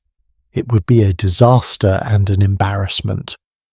The historical record is unclear about whether a full strike actually happened. The exposition went off without major disruption, so probably not. But here is what matters. The washerwomen did not back down. They stood their ground. They made the white elite of Atlanta very, very nervous. They showed that even the most marginalized workers could organize and wield power. Think about the psychological shift that required. These women had every reason to be afraid. They could have been arrested, beaten, killed. The risks were enormous. But they took those risks anyway because they'd reached the point where continuing to accept exploitation was worse than the danger of fighting back. Now let me take you to New York City in 1909. This is the era of mass immigration. The garment industry is booming, and it is absolutely brutal. Factories are crowded, unsanitary sweatshops. Workers labor at least 65 hours per week, sometimes 75 hours during busy seasons. The pay is poverty wages. The conditions are dangerous. And about 70% of the workers in the garment industry are women. Many of them are immigrants speaking Yiddish, Italian, or other languages. They are young, they are poor, they are exactly the kind of workers that employers love to exploit because they seem to have no power, no voice, no ability to fight back. But the employers have underestimated these women. On November the 22nd, 1909, a meeting is held of the International Ladies Garment Workers Union. Thousands of workers attend. The union leaders make speeches. They talk about the need for change, the importance of solidarity, but they are cautious. They do not want to push too hard too fast. They are worried that the workers are not ready for a major confrontation. And then a 23-year-old garment worker named Clara Lemlich rises to speak. Clara is tiny, barely 5 feet tall, but she is fierce. She has already been beaten by company thugs for trying to organize. She has been arrested. She's paid a price for her activism, and she is done being patient. She stands up and makes a short speech in Yiddish, and what she says is electric. "I have no further patience for talk. I move we go on a general strike." The room erupts, thousands of voices shouting in agreement. The cautious union leaders are swept aside. The workers have decided they are going on strike, now, all of them. 2 days later, on November the 24th, thousands of shirtwaist makers walk off the job. Thousands. The strike becomes known as the Uprising of the 20,000, though historians believe the actual number of strikers was even higher. It is the first mass strike of women workers in United States history. These women walk picket lines in the freezing November weather. They face violence from company-hired thugs. They are arrested by police sympathetic to the employers. They have almost no money, no resources, no support from the establishment. But they have each other. They have solidarity, and they refuse to break. What is remarkable about this strike is who ends up supporting it. Upper-class women, including Anne Morgan, daughter of the powerful financier J.P. Morgan, come out in support of the strikers. They walk the picket lines with them. They use their social connections to bring media attention to the cause. They post bail when strikers are arrested. This cross-class solidarity is unusual and powerful. The strikers are poor immigrant women. The supporters are wealthy American-born women. But they find common cause in fighting for workers' rights and women's rights. The strike lasts for months. Eventually, most of the workers win at least some of their demands: better pay, shorter hours, safer conditions. Not everything they wanted, but significant improvements. And more importantly, they win recognition. The garment industry can no longer ignore or dismiss its workers. The women have proven they have power. Now, let me be clear about something. I am not romanticizing these strikes. They were hard, they were scary. Many strikers suffered real consequences. Some lost their jobs permanently, some were blacklisted, some were beaten. The victories were partial at best. But here is what these women proved. Collective action works. Not always, not perfectly, not without cost, but it works better than individual suffering in silence. They also proved something else, that the stereotypes about women were wrong. Society said women were too weak, too emotional, too passive to organize effectively, that they would compete with each other instead of cooperating, that they lacked the intelligence and courage for political action. These women proved every single one of those stereotypes false. They showed that women could organize, strategize, maintain discipline, endure hardship, and win concessions from powerful opponents. They showed that working-class women were not just victims of history, but active participants in shaping it, and they inspired others. Each strike, each organizing drive, each small victory showed other workers what was possible. The women in Lowell inspired women in other New England mill towns. The washerwomen in Atlanta inspired other black workers in the South. Clara Lemlich and the garment workers in New York inspired labor organizing across industries. This is how movements grow, not through one big dramatic revolution, but through countless small acts of courage that build on each other, that show people what is possible, that create momentum. But I want to be honest about the limitations too. These strikes usually achieved limited goals. The fundamental power structure remained intact. The owners still owned the factories. They still set wages and working conditions, subject now to some constraints but still with enormous power. Workers won concessions, but they did not win control, and the strikes revealed something painful, that workers needed allies. On their own, even organized workers often lacked the resources to sustain long strikes. They needed supporters with money, with political connections, with media access. Building those alliances was crucial, but it also meant compromise, meant moderating demands, meant accepting partial victories.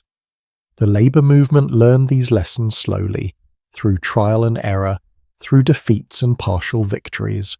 They learned what tactics worked, what messages resonated, how to build and maintain solidarity across differences of ethnicity, language, skill level. And they learned that the fight would never really be over, because the owners never stopped looking for ways to claw back concessions, to find new forms of exploitation, to maintain their power and profits. Every victory had to be defended. Every gain could be lost. But despite all the limitations, despite all the setbacks, despite the ongoing struggle, the women who organized these early strikes changed history. They established that workers had rights, that exploitation was not natural or inevitable, that collective action could challenge power. They paid a price for that. Many of them suffered. Some died young from overwork and poor conditions. Some were blacklisted and struggled to survive. Some were forgotten by history, their names lost, their contributions unrecorded. But they mattered. Every single one of them mattered. The woman who walked out on strike even though she was terrified. The woman who signed the petition knowing she might be punished. The woman who showed up to the picket line in freezing weather. The woman who spoke up at a meeting. The woman who simply refused to accept that this was all she deserved. These women were warriors, not in the traditional sense. They were not wielding weapons or conquering territories, but they were fighting for something arguably harder. They were fighting to change minds, to shift power, to establish new norms. They were fighting against a system that had existed for generations and that had enormous resources dedicated to maintaining it. And they made progress, slow, painful, incomplete progress. But progress nonetheless. Now these stories of resistance, of women fighting back against exploitation, they are inspiring. They should inspire us. But they also reveal something darker, that for every woman who had the courage and opportunity to resist publicly, there were thousands who suffered in silence, who endured, who survived however they could. And for those women, the ones who could not strike, who could not organize, who were too isolated or too desperate or too afraid, their daily lives remained brutal. The structures of exploitation remained intact. The daily grind of impossible work continued.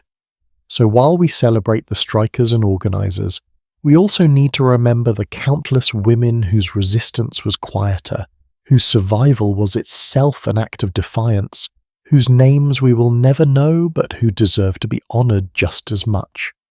Because here is the truth. Not everyone can be a hero.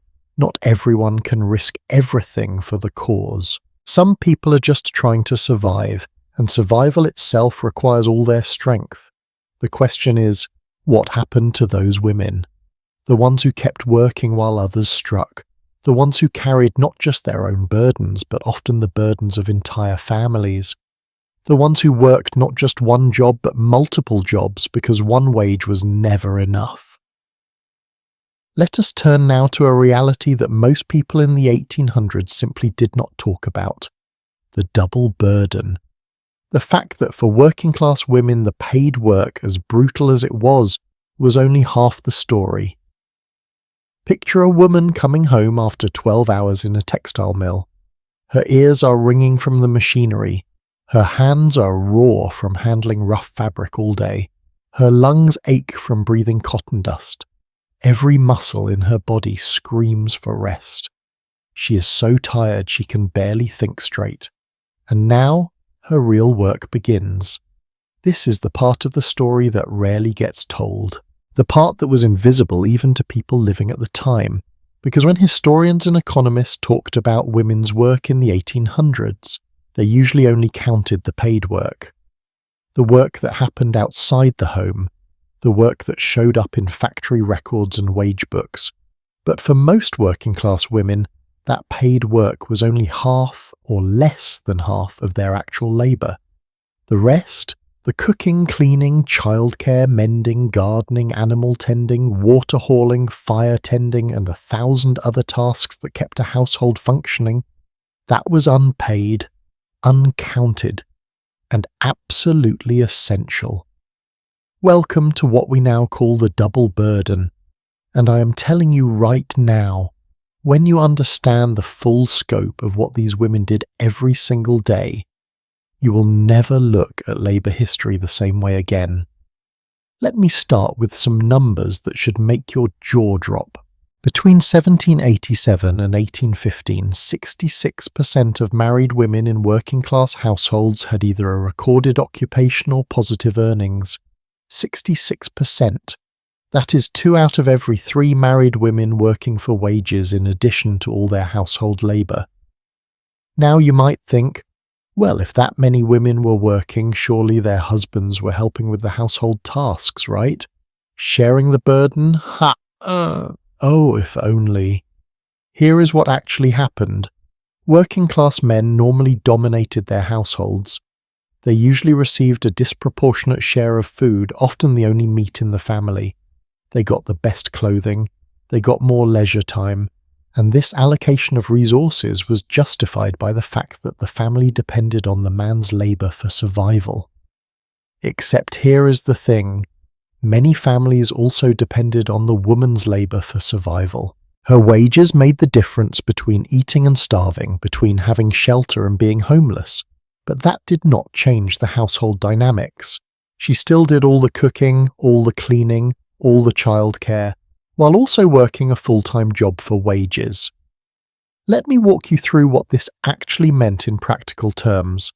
Let us imagine a woman, we will call her Elizabeth, who works in a sweated industry doing piecework at home. Sweated industries were small-scale manufacturing operations where workers, usually women, would make things like shirts, chains, nails, or shoes in their own homes for incredibly low pay. Elizabeth's day starts before dawn. She needs to get the fire going because everything in the household requires fire. Cooking, heating water, staying warm. Starting a fire from scratch takes time and skill. Then she needs to prepare breakfast for her family. Porridge, maybe some bread if they can afford it. Tea if they are doing well, water if they are not. While the family eats, she is not sitting down. She is packing food for her husband to take to his job, getting the children ready if they are not working yet, tidying up. By the time everyone leaves, she has already been working for 2 hours, and she has not earned a penny yet. Now she can start her paid work. Let us say she is making shirts. She's been given pre-cut fabric pieces and she needs to sew them together. She gets paid per shirt completed. To earn enough to make a meaningful contribution to the family budget, she needs to complete maybe 6 or 8 shirts per day.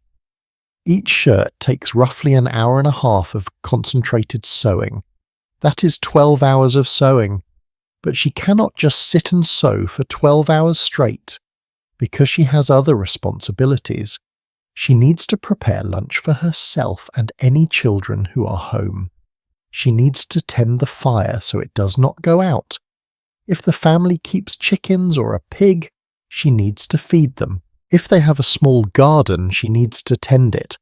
The water bucket needs refilling, which means walking to the pump, filling heavy buckets and carrying them back. Laundry does not do itself. Mending does not do itself. So Elizabeth's day becomes this constant juggling act.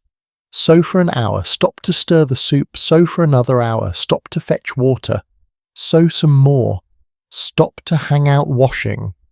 Her paid work is constantly interrupted by unpaid work, and every interruption means less money earned. By late afternoon, she needs to start preparing dinner. This is not a matter of throwing something in the oven and setting a timer. This is building up the fire, preparing ingredients from scratch, cooking everything in pots over an open flame, timing multiple dishes to be ready at the same time. Her husband and children come home. She serves them dinner. She cleans up, she mends any torn clothing, she gets the children to bed.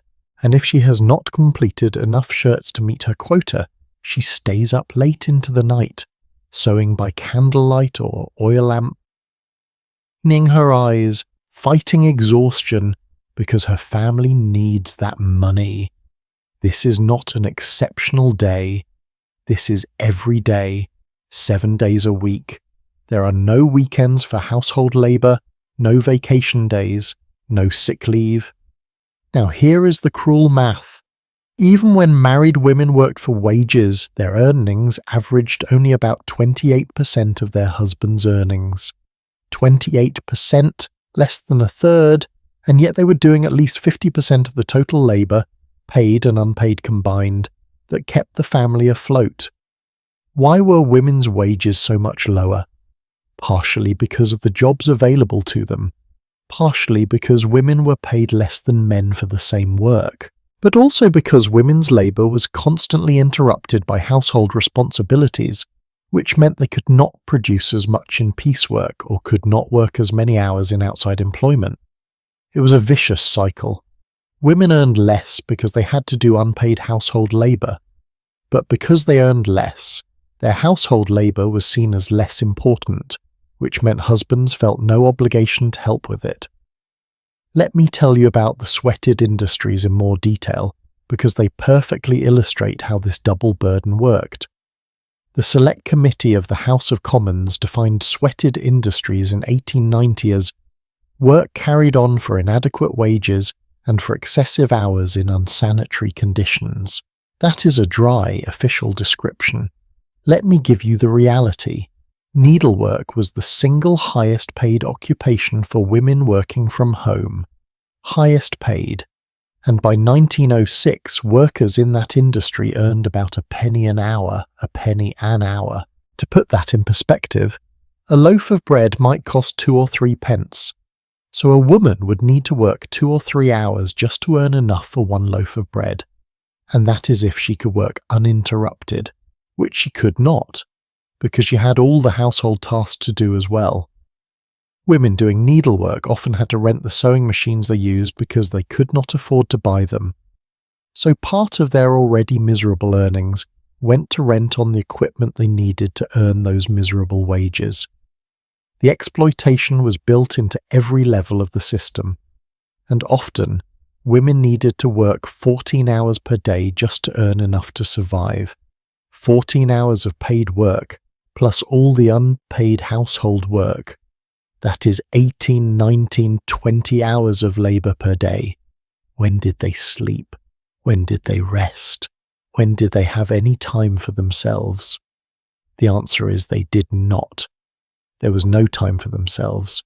Their entire existence was work. Here is something that made the double burden even worse: children. Working class women typically had many children. 5, 6, 7 or more was common, and every child added to the unpaid work burden. More mouths to feed, more clothes to wash and mend, more bodies to tend when they were sick, which was often because poor children got sick a lot. And here is a detail that breaks my heart. Many working class families, even when they were not destitute, could not actually care for their own infants. We talked earlier about Marianne Ashford being sent to a wet nurse at 4 months old. This was not unusual. Even families that owned small businesses or had modest incomes would send babies away to be cared for by women in the countryside. Why? Because cities were deadly for infants. Disease, pollution, overcrowding. Infant mortality rates were staggering. But also, frankly, because mothers could not care for infants and also do all the work they needed to do to keep the family economically viable. So mothers would pay a wet nurse to feed and care for their babies, and they would only see their children on evening visits or holidays. Imagine that. Imagine giving birth and then having to give your baby to a stranger because you cannot afford to keep it with you, and also survive economically. The emotional toll of this, the grief, the guilt, the loss, that is not something that gets recorded in the historical record. But it was real. These women suffered in ways that went far beyond physical exhaustion. Now let me talk about something that might surprise you. The ideology that made all of this worse. There was this ideal in Victorian society called the true woman. The true woman could competently manage a household, tend to the needs of husband and children, and create a pleasant and morally pure environment. This ideal applied to middle and upper class women. They were supposed to be the moral guardians of the home, the ones who made home a haven from the harsh world of business and industry. And crucially, they were not supposed to work for wages. Working for wages was seen as unfeminine, degrading, a sign that a man could not properly support his family. But here is the insane part. This ideal was imposed on working class women too. Even though they had to work for wages to survive, even though they could not possibly meet the standards of the true woman, while also working 12-hour days in factories or doing piecework at home, they were still judged by this standard. So working class women faced this impossible bind. They had to work for wages because their families would starve otherwise. But working for wages made them failed women in the eyes of society. They were criticized for not keeping their homes clean enough, for not spending enough time with their children, for not creating that morally pure haven that the true woman was supposed to create. The middle and upper classes looked at working class homes and saw poverty, disorder, and moral failure. But they did not see, or chose not to see, that these women were doing the labor of 3 people and still barely surviving. It is a pattern we see over and over. Society creates impossible conditions, then blames people for not thriving in those conditions. Here is another thing that added to the burden: the emotional labor of managing a household with almost no resources. Have you ever tried to plan meals when you're not sure how much money you will have? When the wages fluctuate based on piecework, or when your husband might or might not bring home his full pay? Working class women had to be incredibly skilled at making almost nothing stretch to cover everything. They had to know which shops would give credit, which neighbours might lend an egg or some flour, how to make a pot of soup last for 3 days, how to patch clothes that were already more patched than original fabric. This required constant mental calculation, constant stress, constant problem solving. And it was invisible labour. Nobody saw it. Nobody valued it. It did not show up in any economic statistics, but without it families would have collapsed. Some women found creative ways to contribute economically while managing their household responsibilities. Taking in lodgers was common. You could earn money by providing room and board to single workers. But of course, more people in the house meant more cooking, more cleaning, more work. Some women raised small animals, chickens, rabbits, sometimes a pig, and sold the eggs or meat. But animals need to be fed and cared for, which is more work. Some women grew vegetables and fruit in tiny gardens or window boxes and sold the surplus. But gardens need tending, which is more work. Everything that might have brought in a little extra money also meant more labour. There was no such thing as an easy path to survival. And here is something crucial. All of this unpaid household labour was essential to the functioning of the industrial economy. Factories could only run if their workers were fed, clothed and sheltered. But factories did not pay for that. They paid wages barely sufficient for survival, and then women's unpaid labour made up the difference. Economists call this the reproduction of labour. Workers need to be born and raised, fed, clothed and cared for so they can work. Someone has to do all that labour. In the 1800s, that someone was almost always women, and they did it for free. So when factory owners calculated their costs and profits, they were not accounting for the massive subsidy they were receiving in the form of women's unpaid labour. They acted like they were paying the full cost of their workforce when actually they were paying only a fraction of that cost. The rest was being covered by women working themselves to death at home. This is why the phrase housewife is so misleading.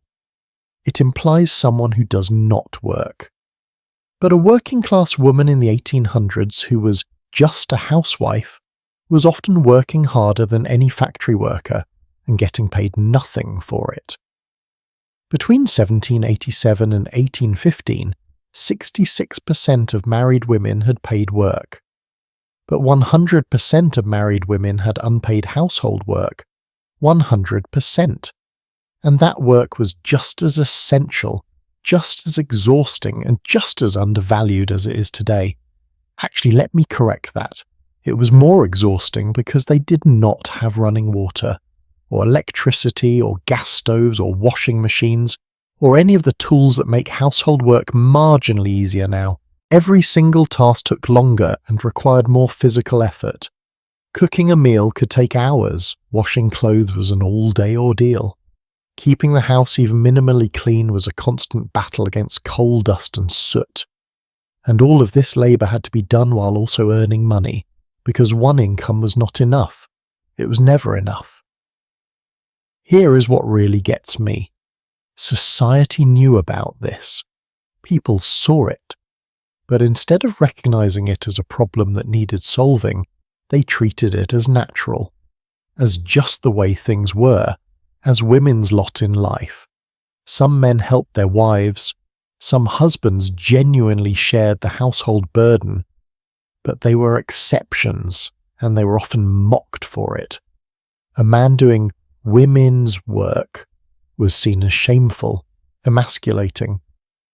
So the ideology of separate spheres, men in the public world of work and politics, women in the private world of home and family, persisted even though it bore no relationship to working-class reality. Working-class women were in both spheres, doing both kinds of work, getting credit for neither. And when Friedrich Engels wrote about how industrialization was turning the family structure upside down because women were working outside the home, he was completely wrong. The patriarchal model of the family was not undermined at all. Women worked outside the home and inside it. They earned wages and did unpaid household labour. They had double the burden and half the power.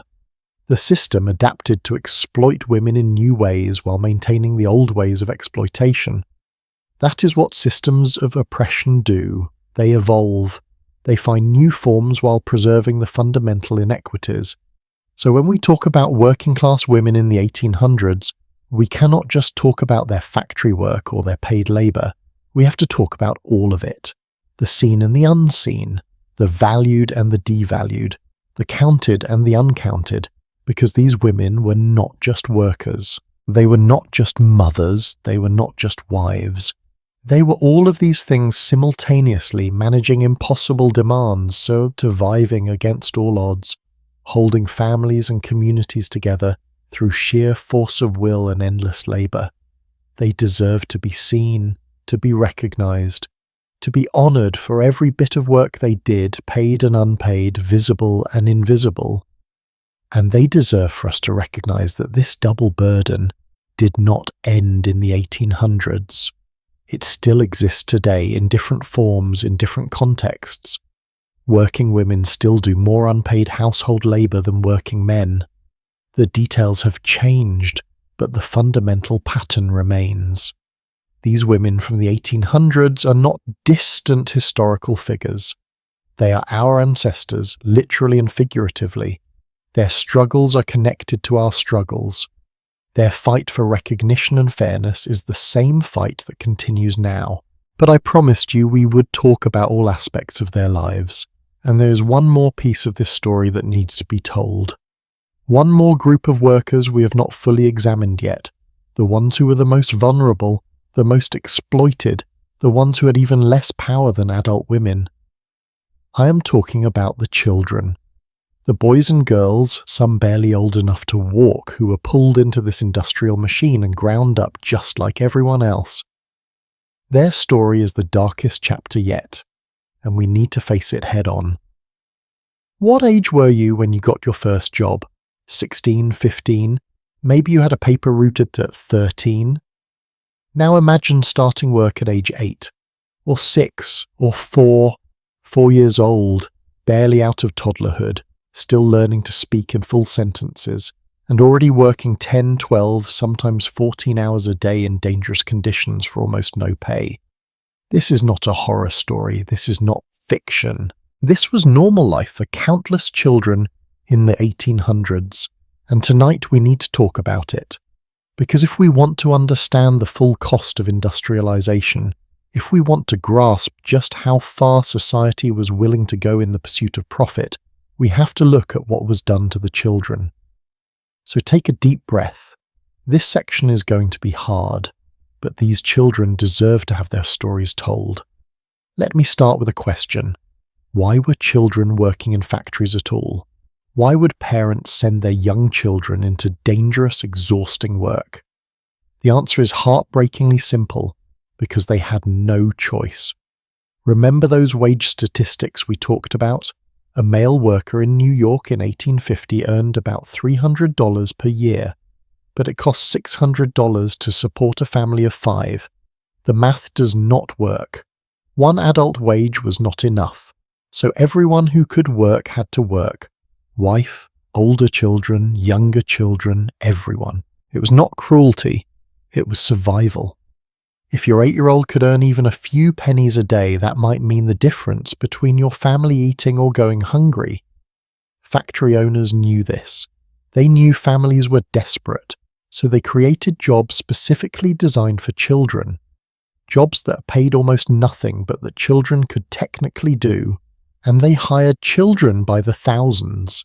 In 1800, there were 20,000 apprentices working in cotton mills in England. 20,000.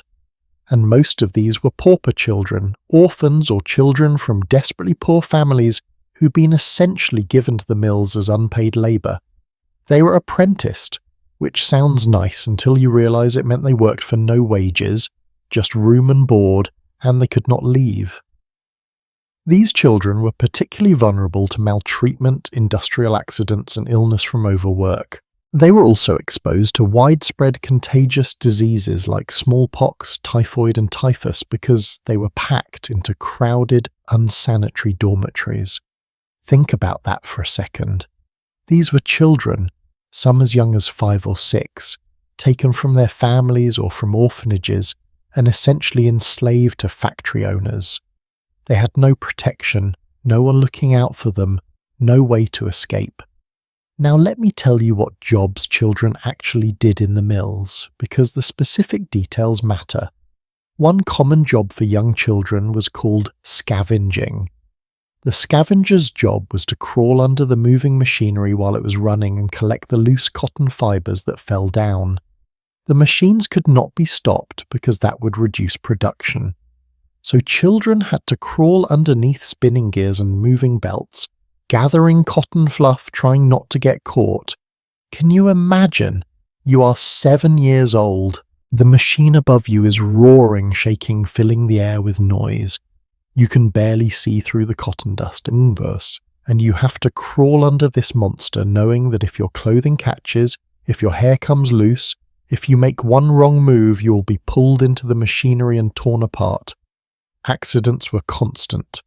Children lost fingers, lost hands, lost limbs, or lost their lives like Mary Richards, that 9 or 10-year-old girl we talked about earlier, whose apron strings got caught in the drawing frame. Another common job for children was piecing. When threads broke on the spinning machines, someone had to quickly tie the ends back together. This required small, nimble fingers and good eyesight. Children were perfect for it, from the factory owner's perspective, but here is what that job actually involved.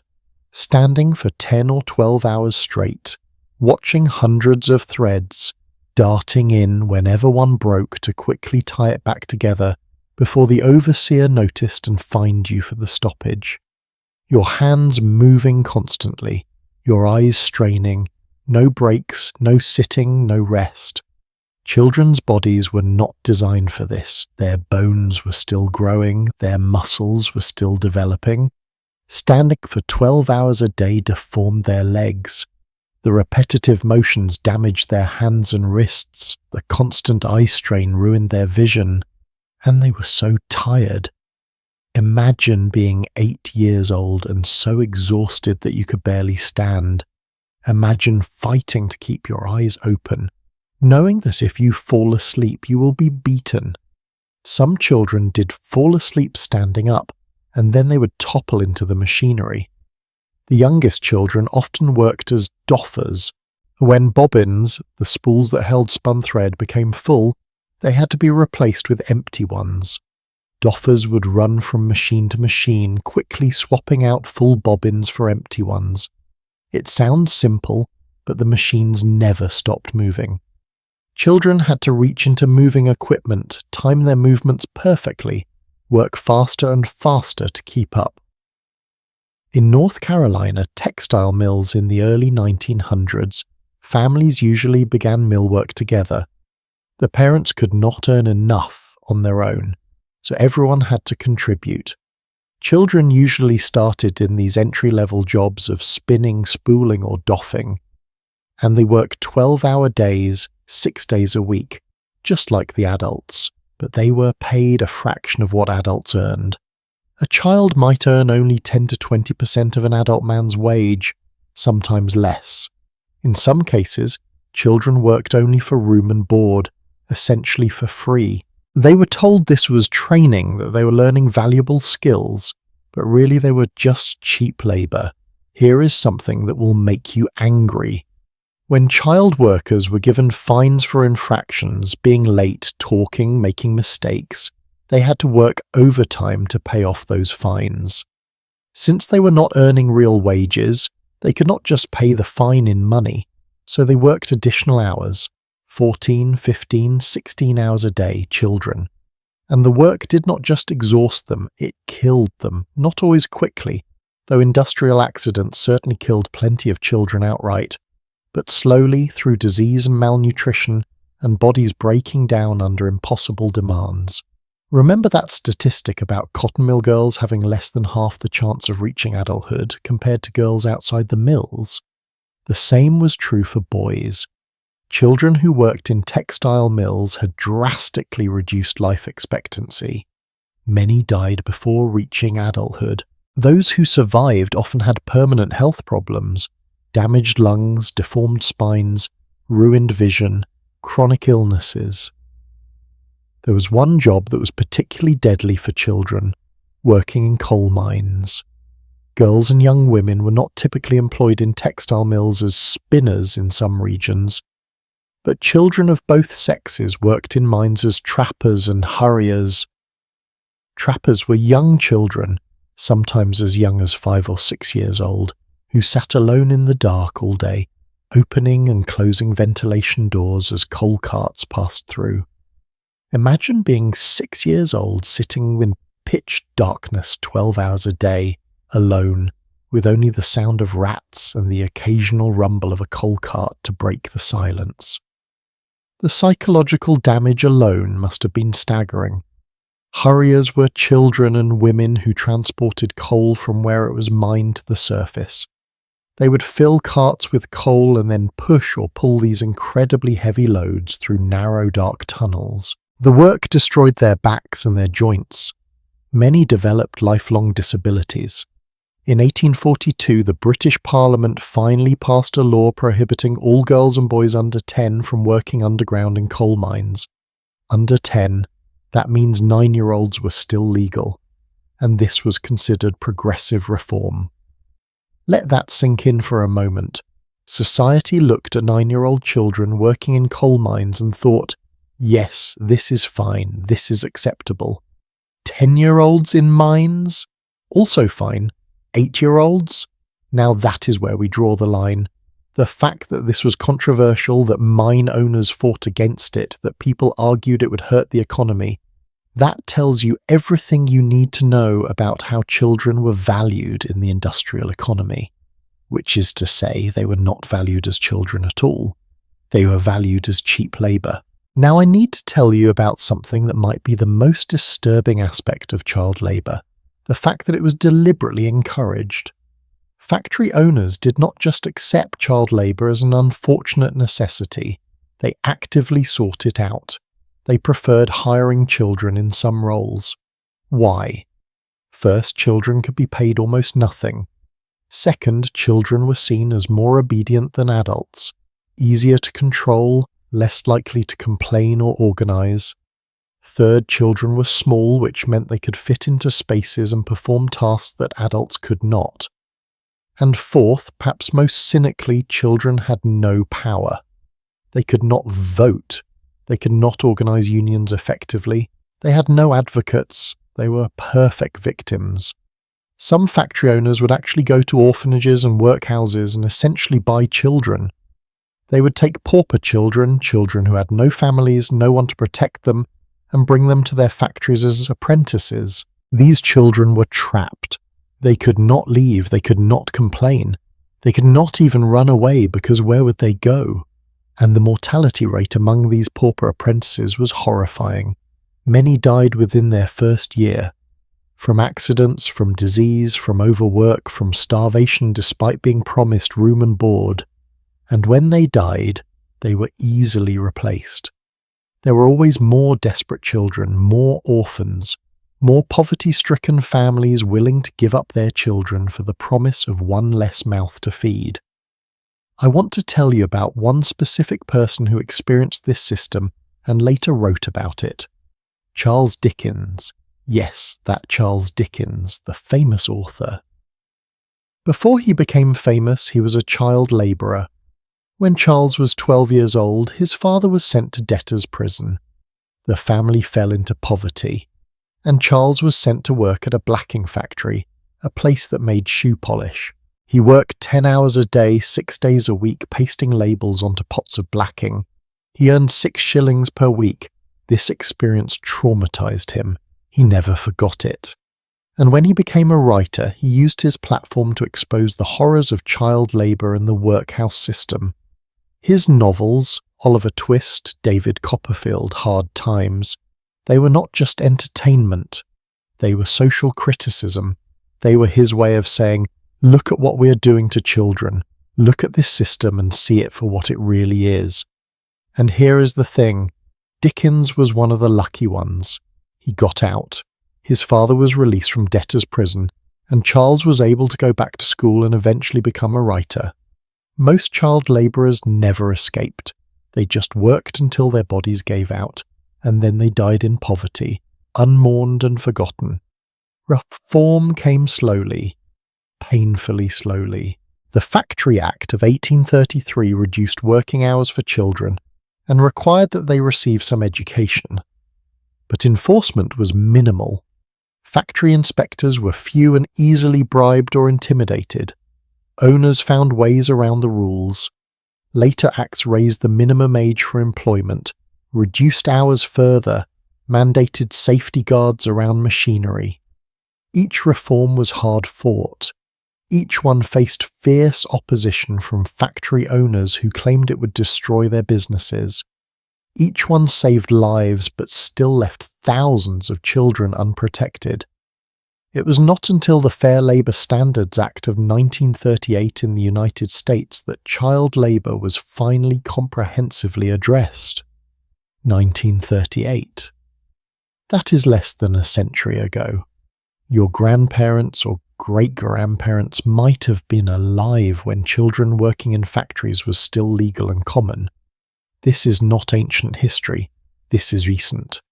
The echoes of this system are still with us. Now I need to address something important. Not all families wanted to send their children to work. Many parents hated it. They knew it was destroying their children. They knew it was wrong, but they felt they had no choice. There are heartbreaking accounts of mothers crying as they sent their 6-year-old daughters to the mill for the first time, of fathers drinking to numb the guilt of sending their sons into the mines. These parents were not monsters. They were trapped in an economic system that forced impossible choices on them. Some families tried to protect their children. They would lie about their ages to keep them out of work longer. They would pull them out of the factories when they could afford to, even for just a few months. They would teach them to read and write in the evenings, trying to give them some education despite everything. But the system was designed to make these efforts futile.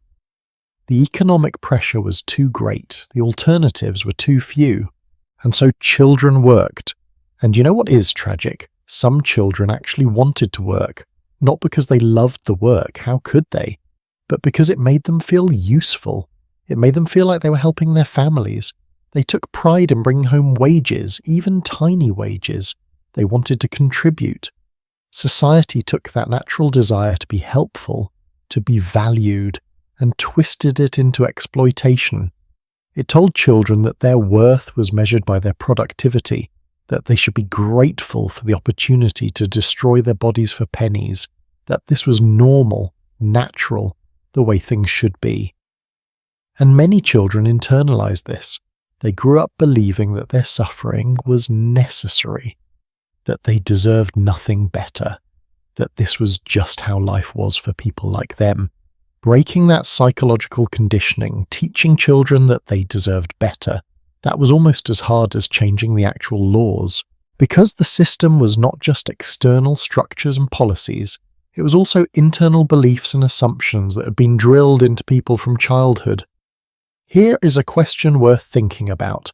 How did society justify this? How did people look at 6-year-old children working 12-hour days and think, this is fine? Partially through the same logic that justified all exploitation: economic necessity. We need cheap labour to compete. If we do not use children, our costs will go up and we will go out of business. This is just how economics works. But there was also a moral justification. People claimed that work was good for children, that it built character, that idle children would just get into trouble anyway. That working-class children needed to learn discipline and work ethic from a young age. This is the same twisted logic that justified child abuse throughout history.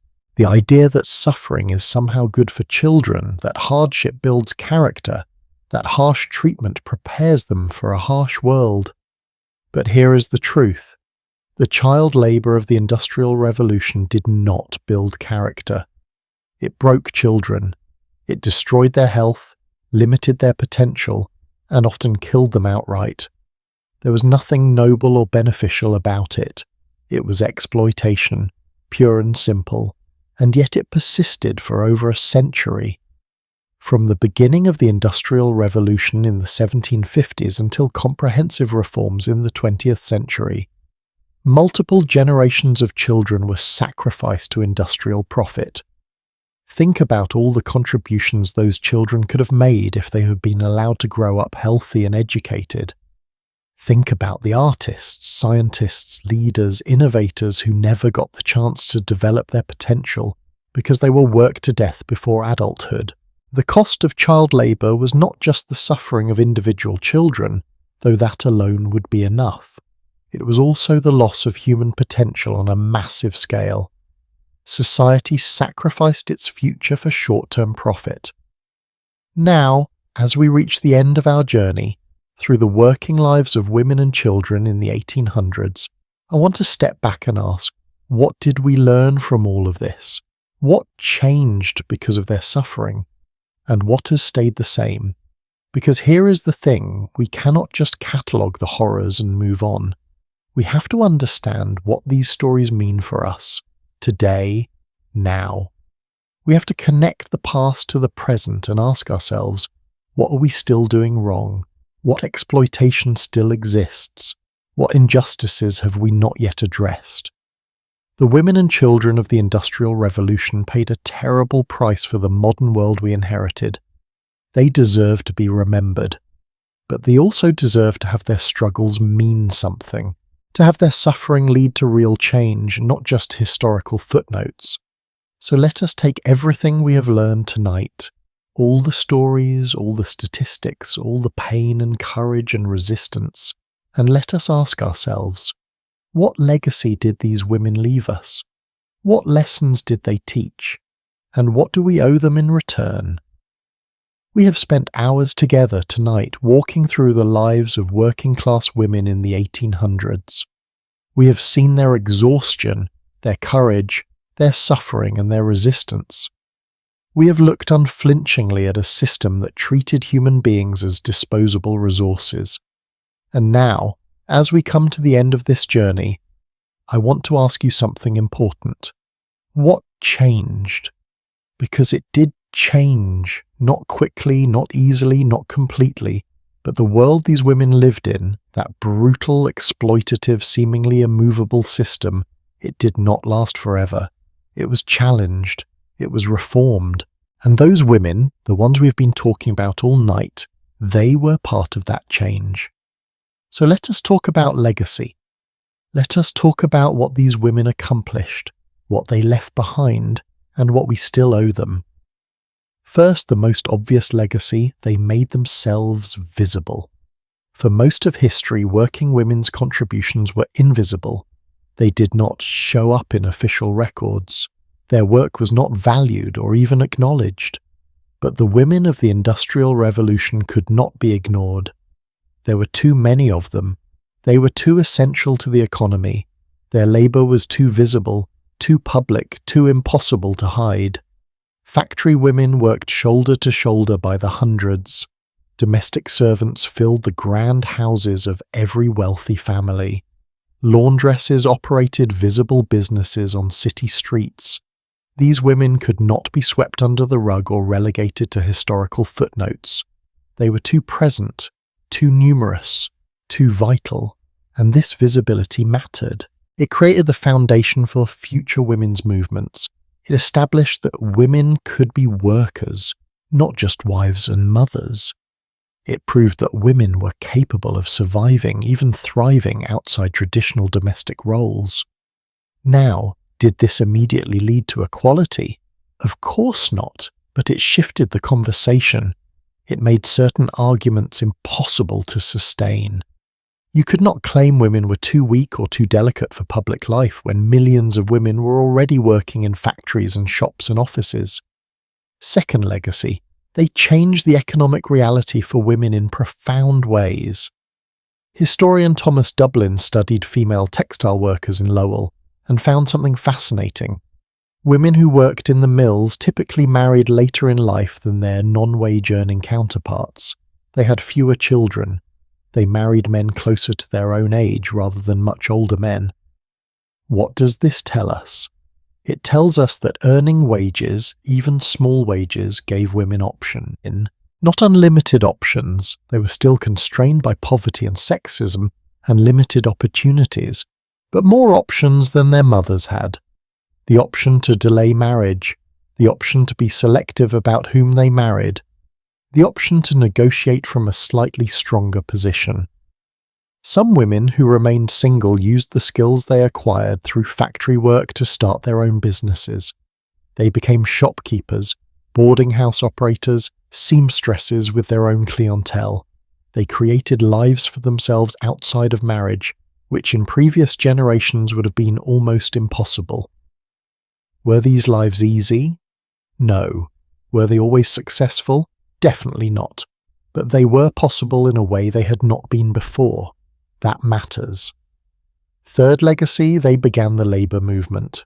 Every worker protection we have today, minimum wage, maximum hours, safety regulations, child labour laws, the weekend, sick leave, workers' compensation, all of it can be traced back to the organising efforts that began in the 1800s. The Lowell Factory Girls Association, the Lowell Female Labour Reform Association, the Uprising of the 20,000, the Atlanta Washerwomen's Strike. These were not just isolated incidents, they were building blocks. Each one taught lessons that the next generation of organisers learned from and built upon.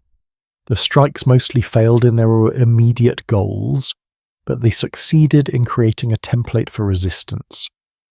They showed that collective action was possible, that workers could organise despite employer opposition, that solidarity across differences, of skill, of ethnicity, of age, could be built and maintained. And slowly, painfully, over decades, the labour movement grew stronger. It won concessions, it forced reforms, it made exploitation slightly less total, slightly less brutal. It saved lives. Not all the lives it should have saved, but some. Fourth legacy, they exposed the myth of separate spheres. Victorian ideology insisted that men belonged in the public sphere of work and politics, while women belonged in the private sphere of home and family. This ideology was always a lie for working-class women, who had no choice but to work in both spheres, but their visibility made the lie obvious. You could not maintain the fiction of domesticity when millions of women were working in factories. You could not pretend women were too delicate for public life when they were clearly surviving brutal conditions. This exposure did not immediately destroy the ideology. It persists in different forms even today. But it created cracks. It made the contradiction visible. And over time, those cracks widened into real challenges to gender roles and expectations. Fifth legacy, they demonstrated resilience. This might sound abstract, but it is crucial. These women endured conditions that should have broken anyone. They worked impossible hours. They breathed poison. They survived on inadequate food and sleep. They watched friends and family members die. They faced exploitation and abuse and dismissal as worthless. And they kept going. They survived. They found moments of joy and connection, even in the midst of horror.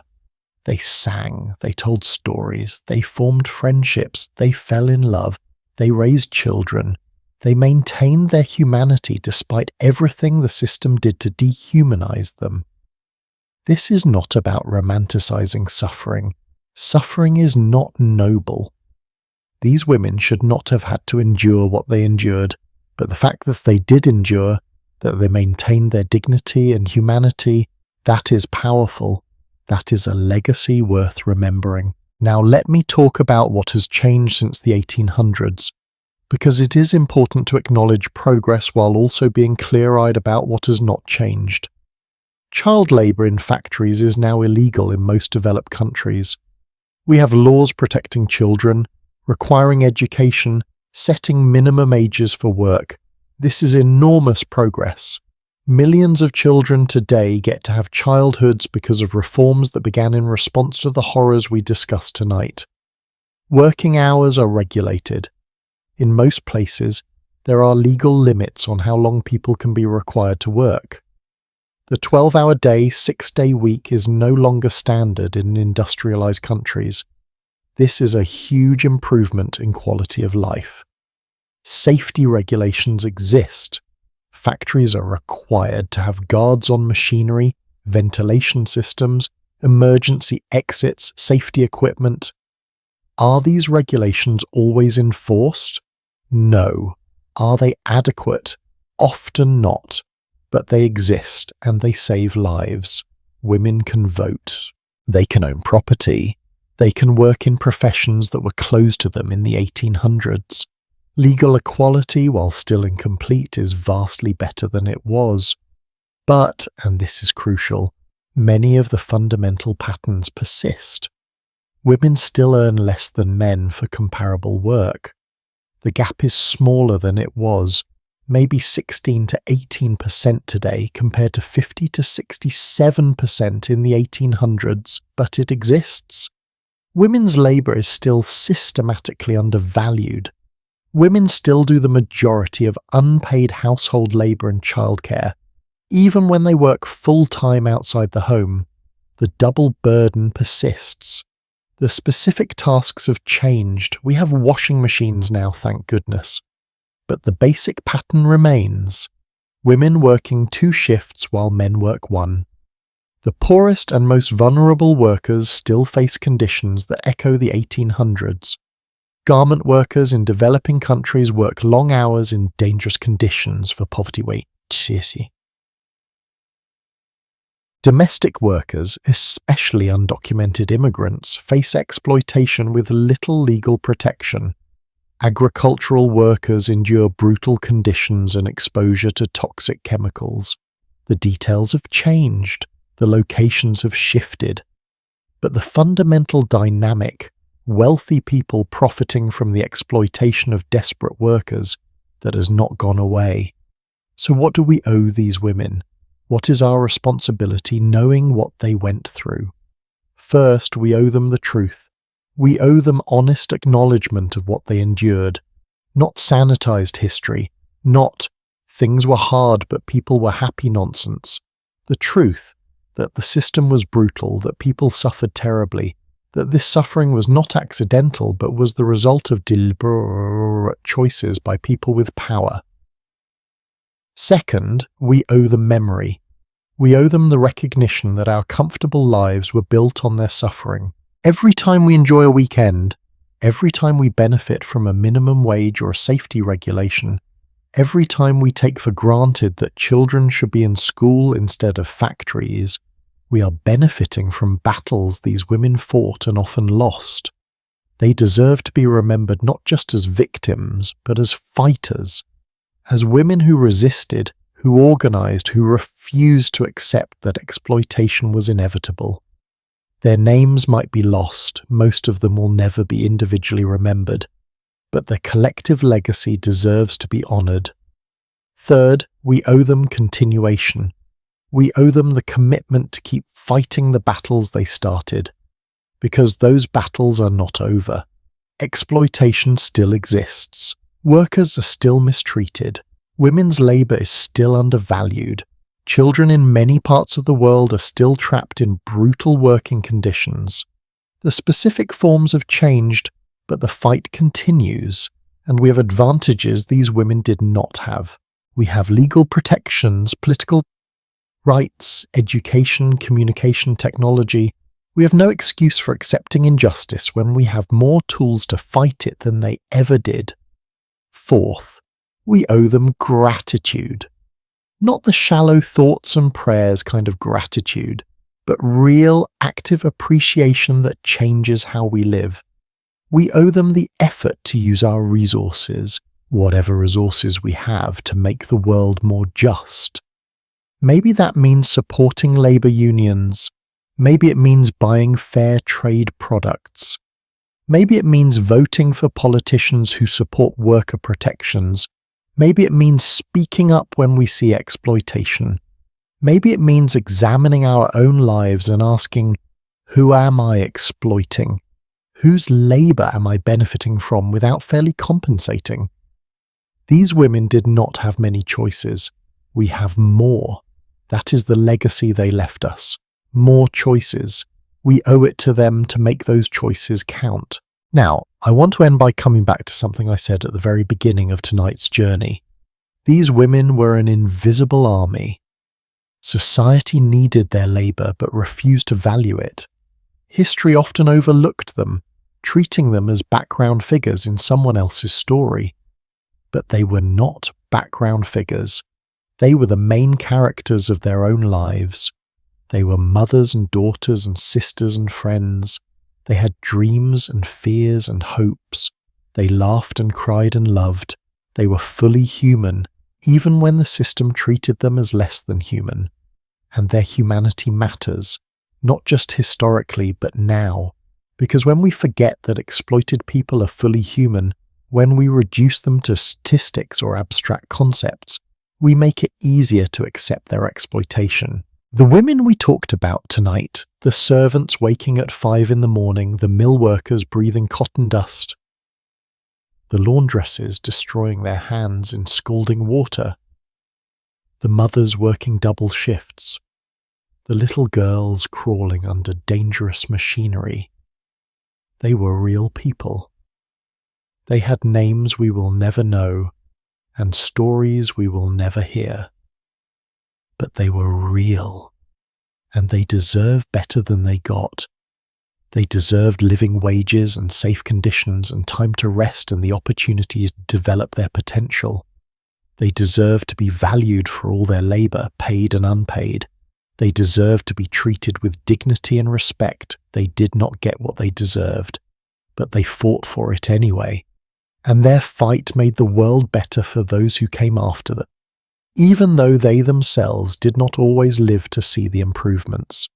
That is courage. That is sacrifice. That is legacy. So tonight, after spending these hours together learning their stories, I want to ask you to do something. Remember them. Really remember them. Not as distant historical figures, but as women whose struggles connect directly to struggles happening right now. As women whose victories gave us rights we take for granted. as women whose defeats remind us how hard-won progress really is. And then ask yourself, what am I going to do with this knowledge? How am I going to honor their legacy? What small action can I take to continue the fight they started? Because that is how change happens. Not through one dramatic moment, but through countless small actions building on each other across generations. The women of the 1800s took their small actions, organizing meetings, signing petitions, walking picket lines, simply refusing to accept that suffering was inevitable. Those small actions accumulated into movements. Those movements forced changes. Those changes created the better, though still imperfect, world we live in now. Our small actions today will shape the world tomorrow. We get to decide what legacy we leave. We get to choose whether we accept exploitation as inevitable or whether we fight it.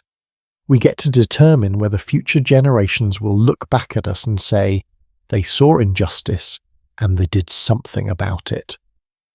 The women we talked about tonight did not have the luxury of choice in many areas of their lives, but in one crucial way they chose.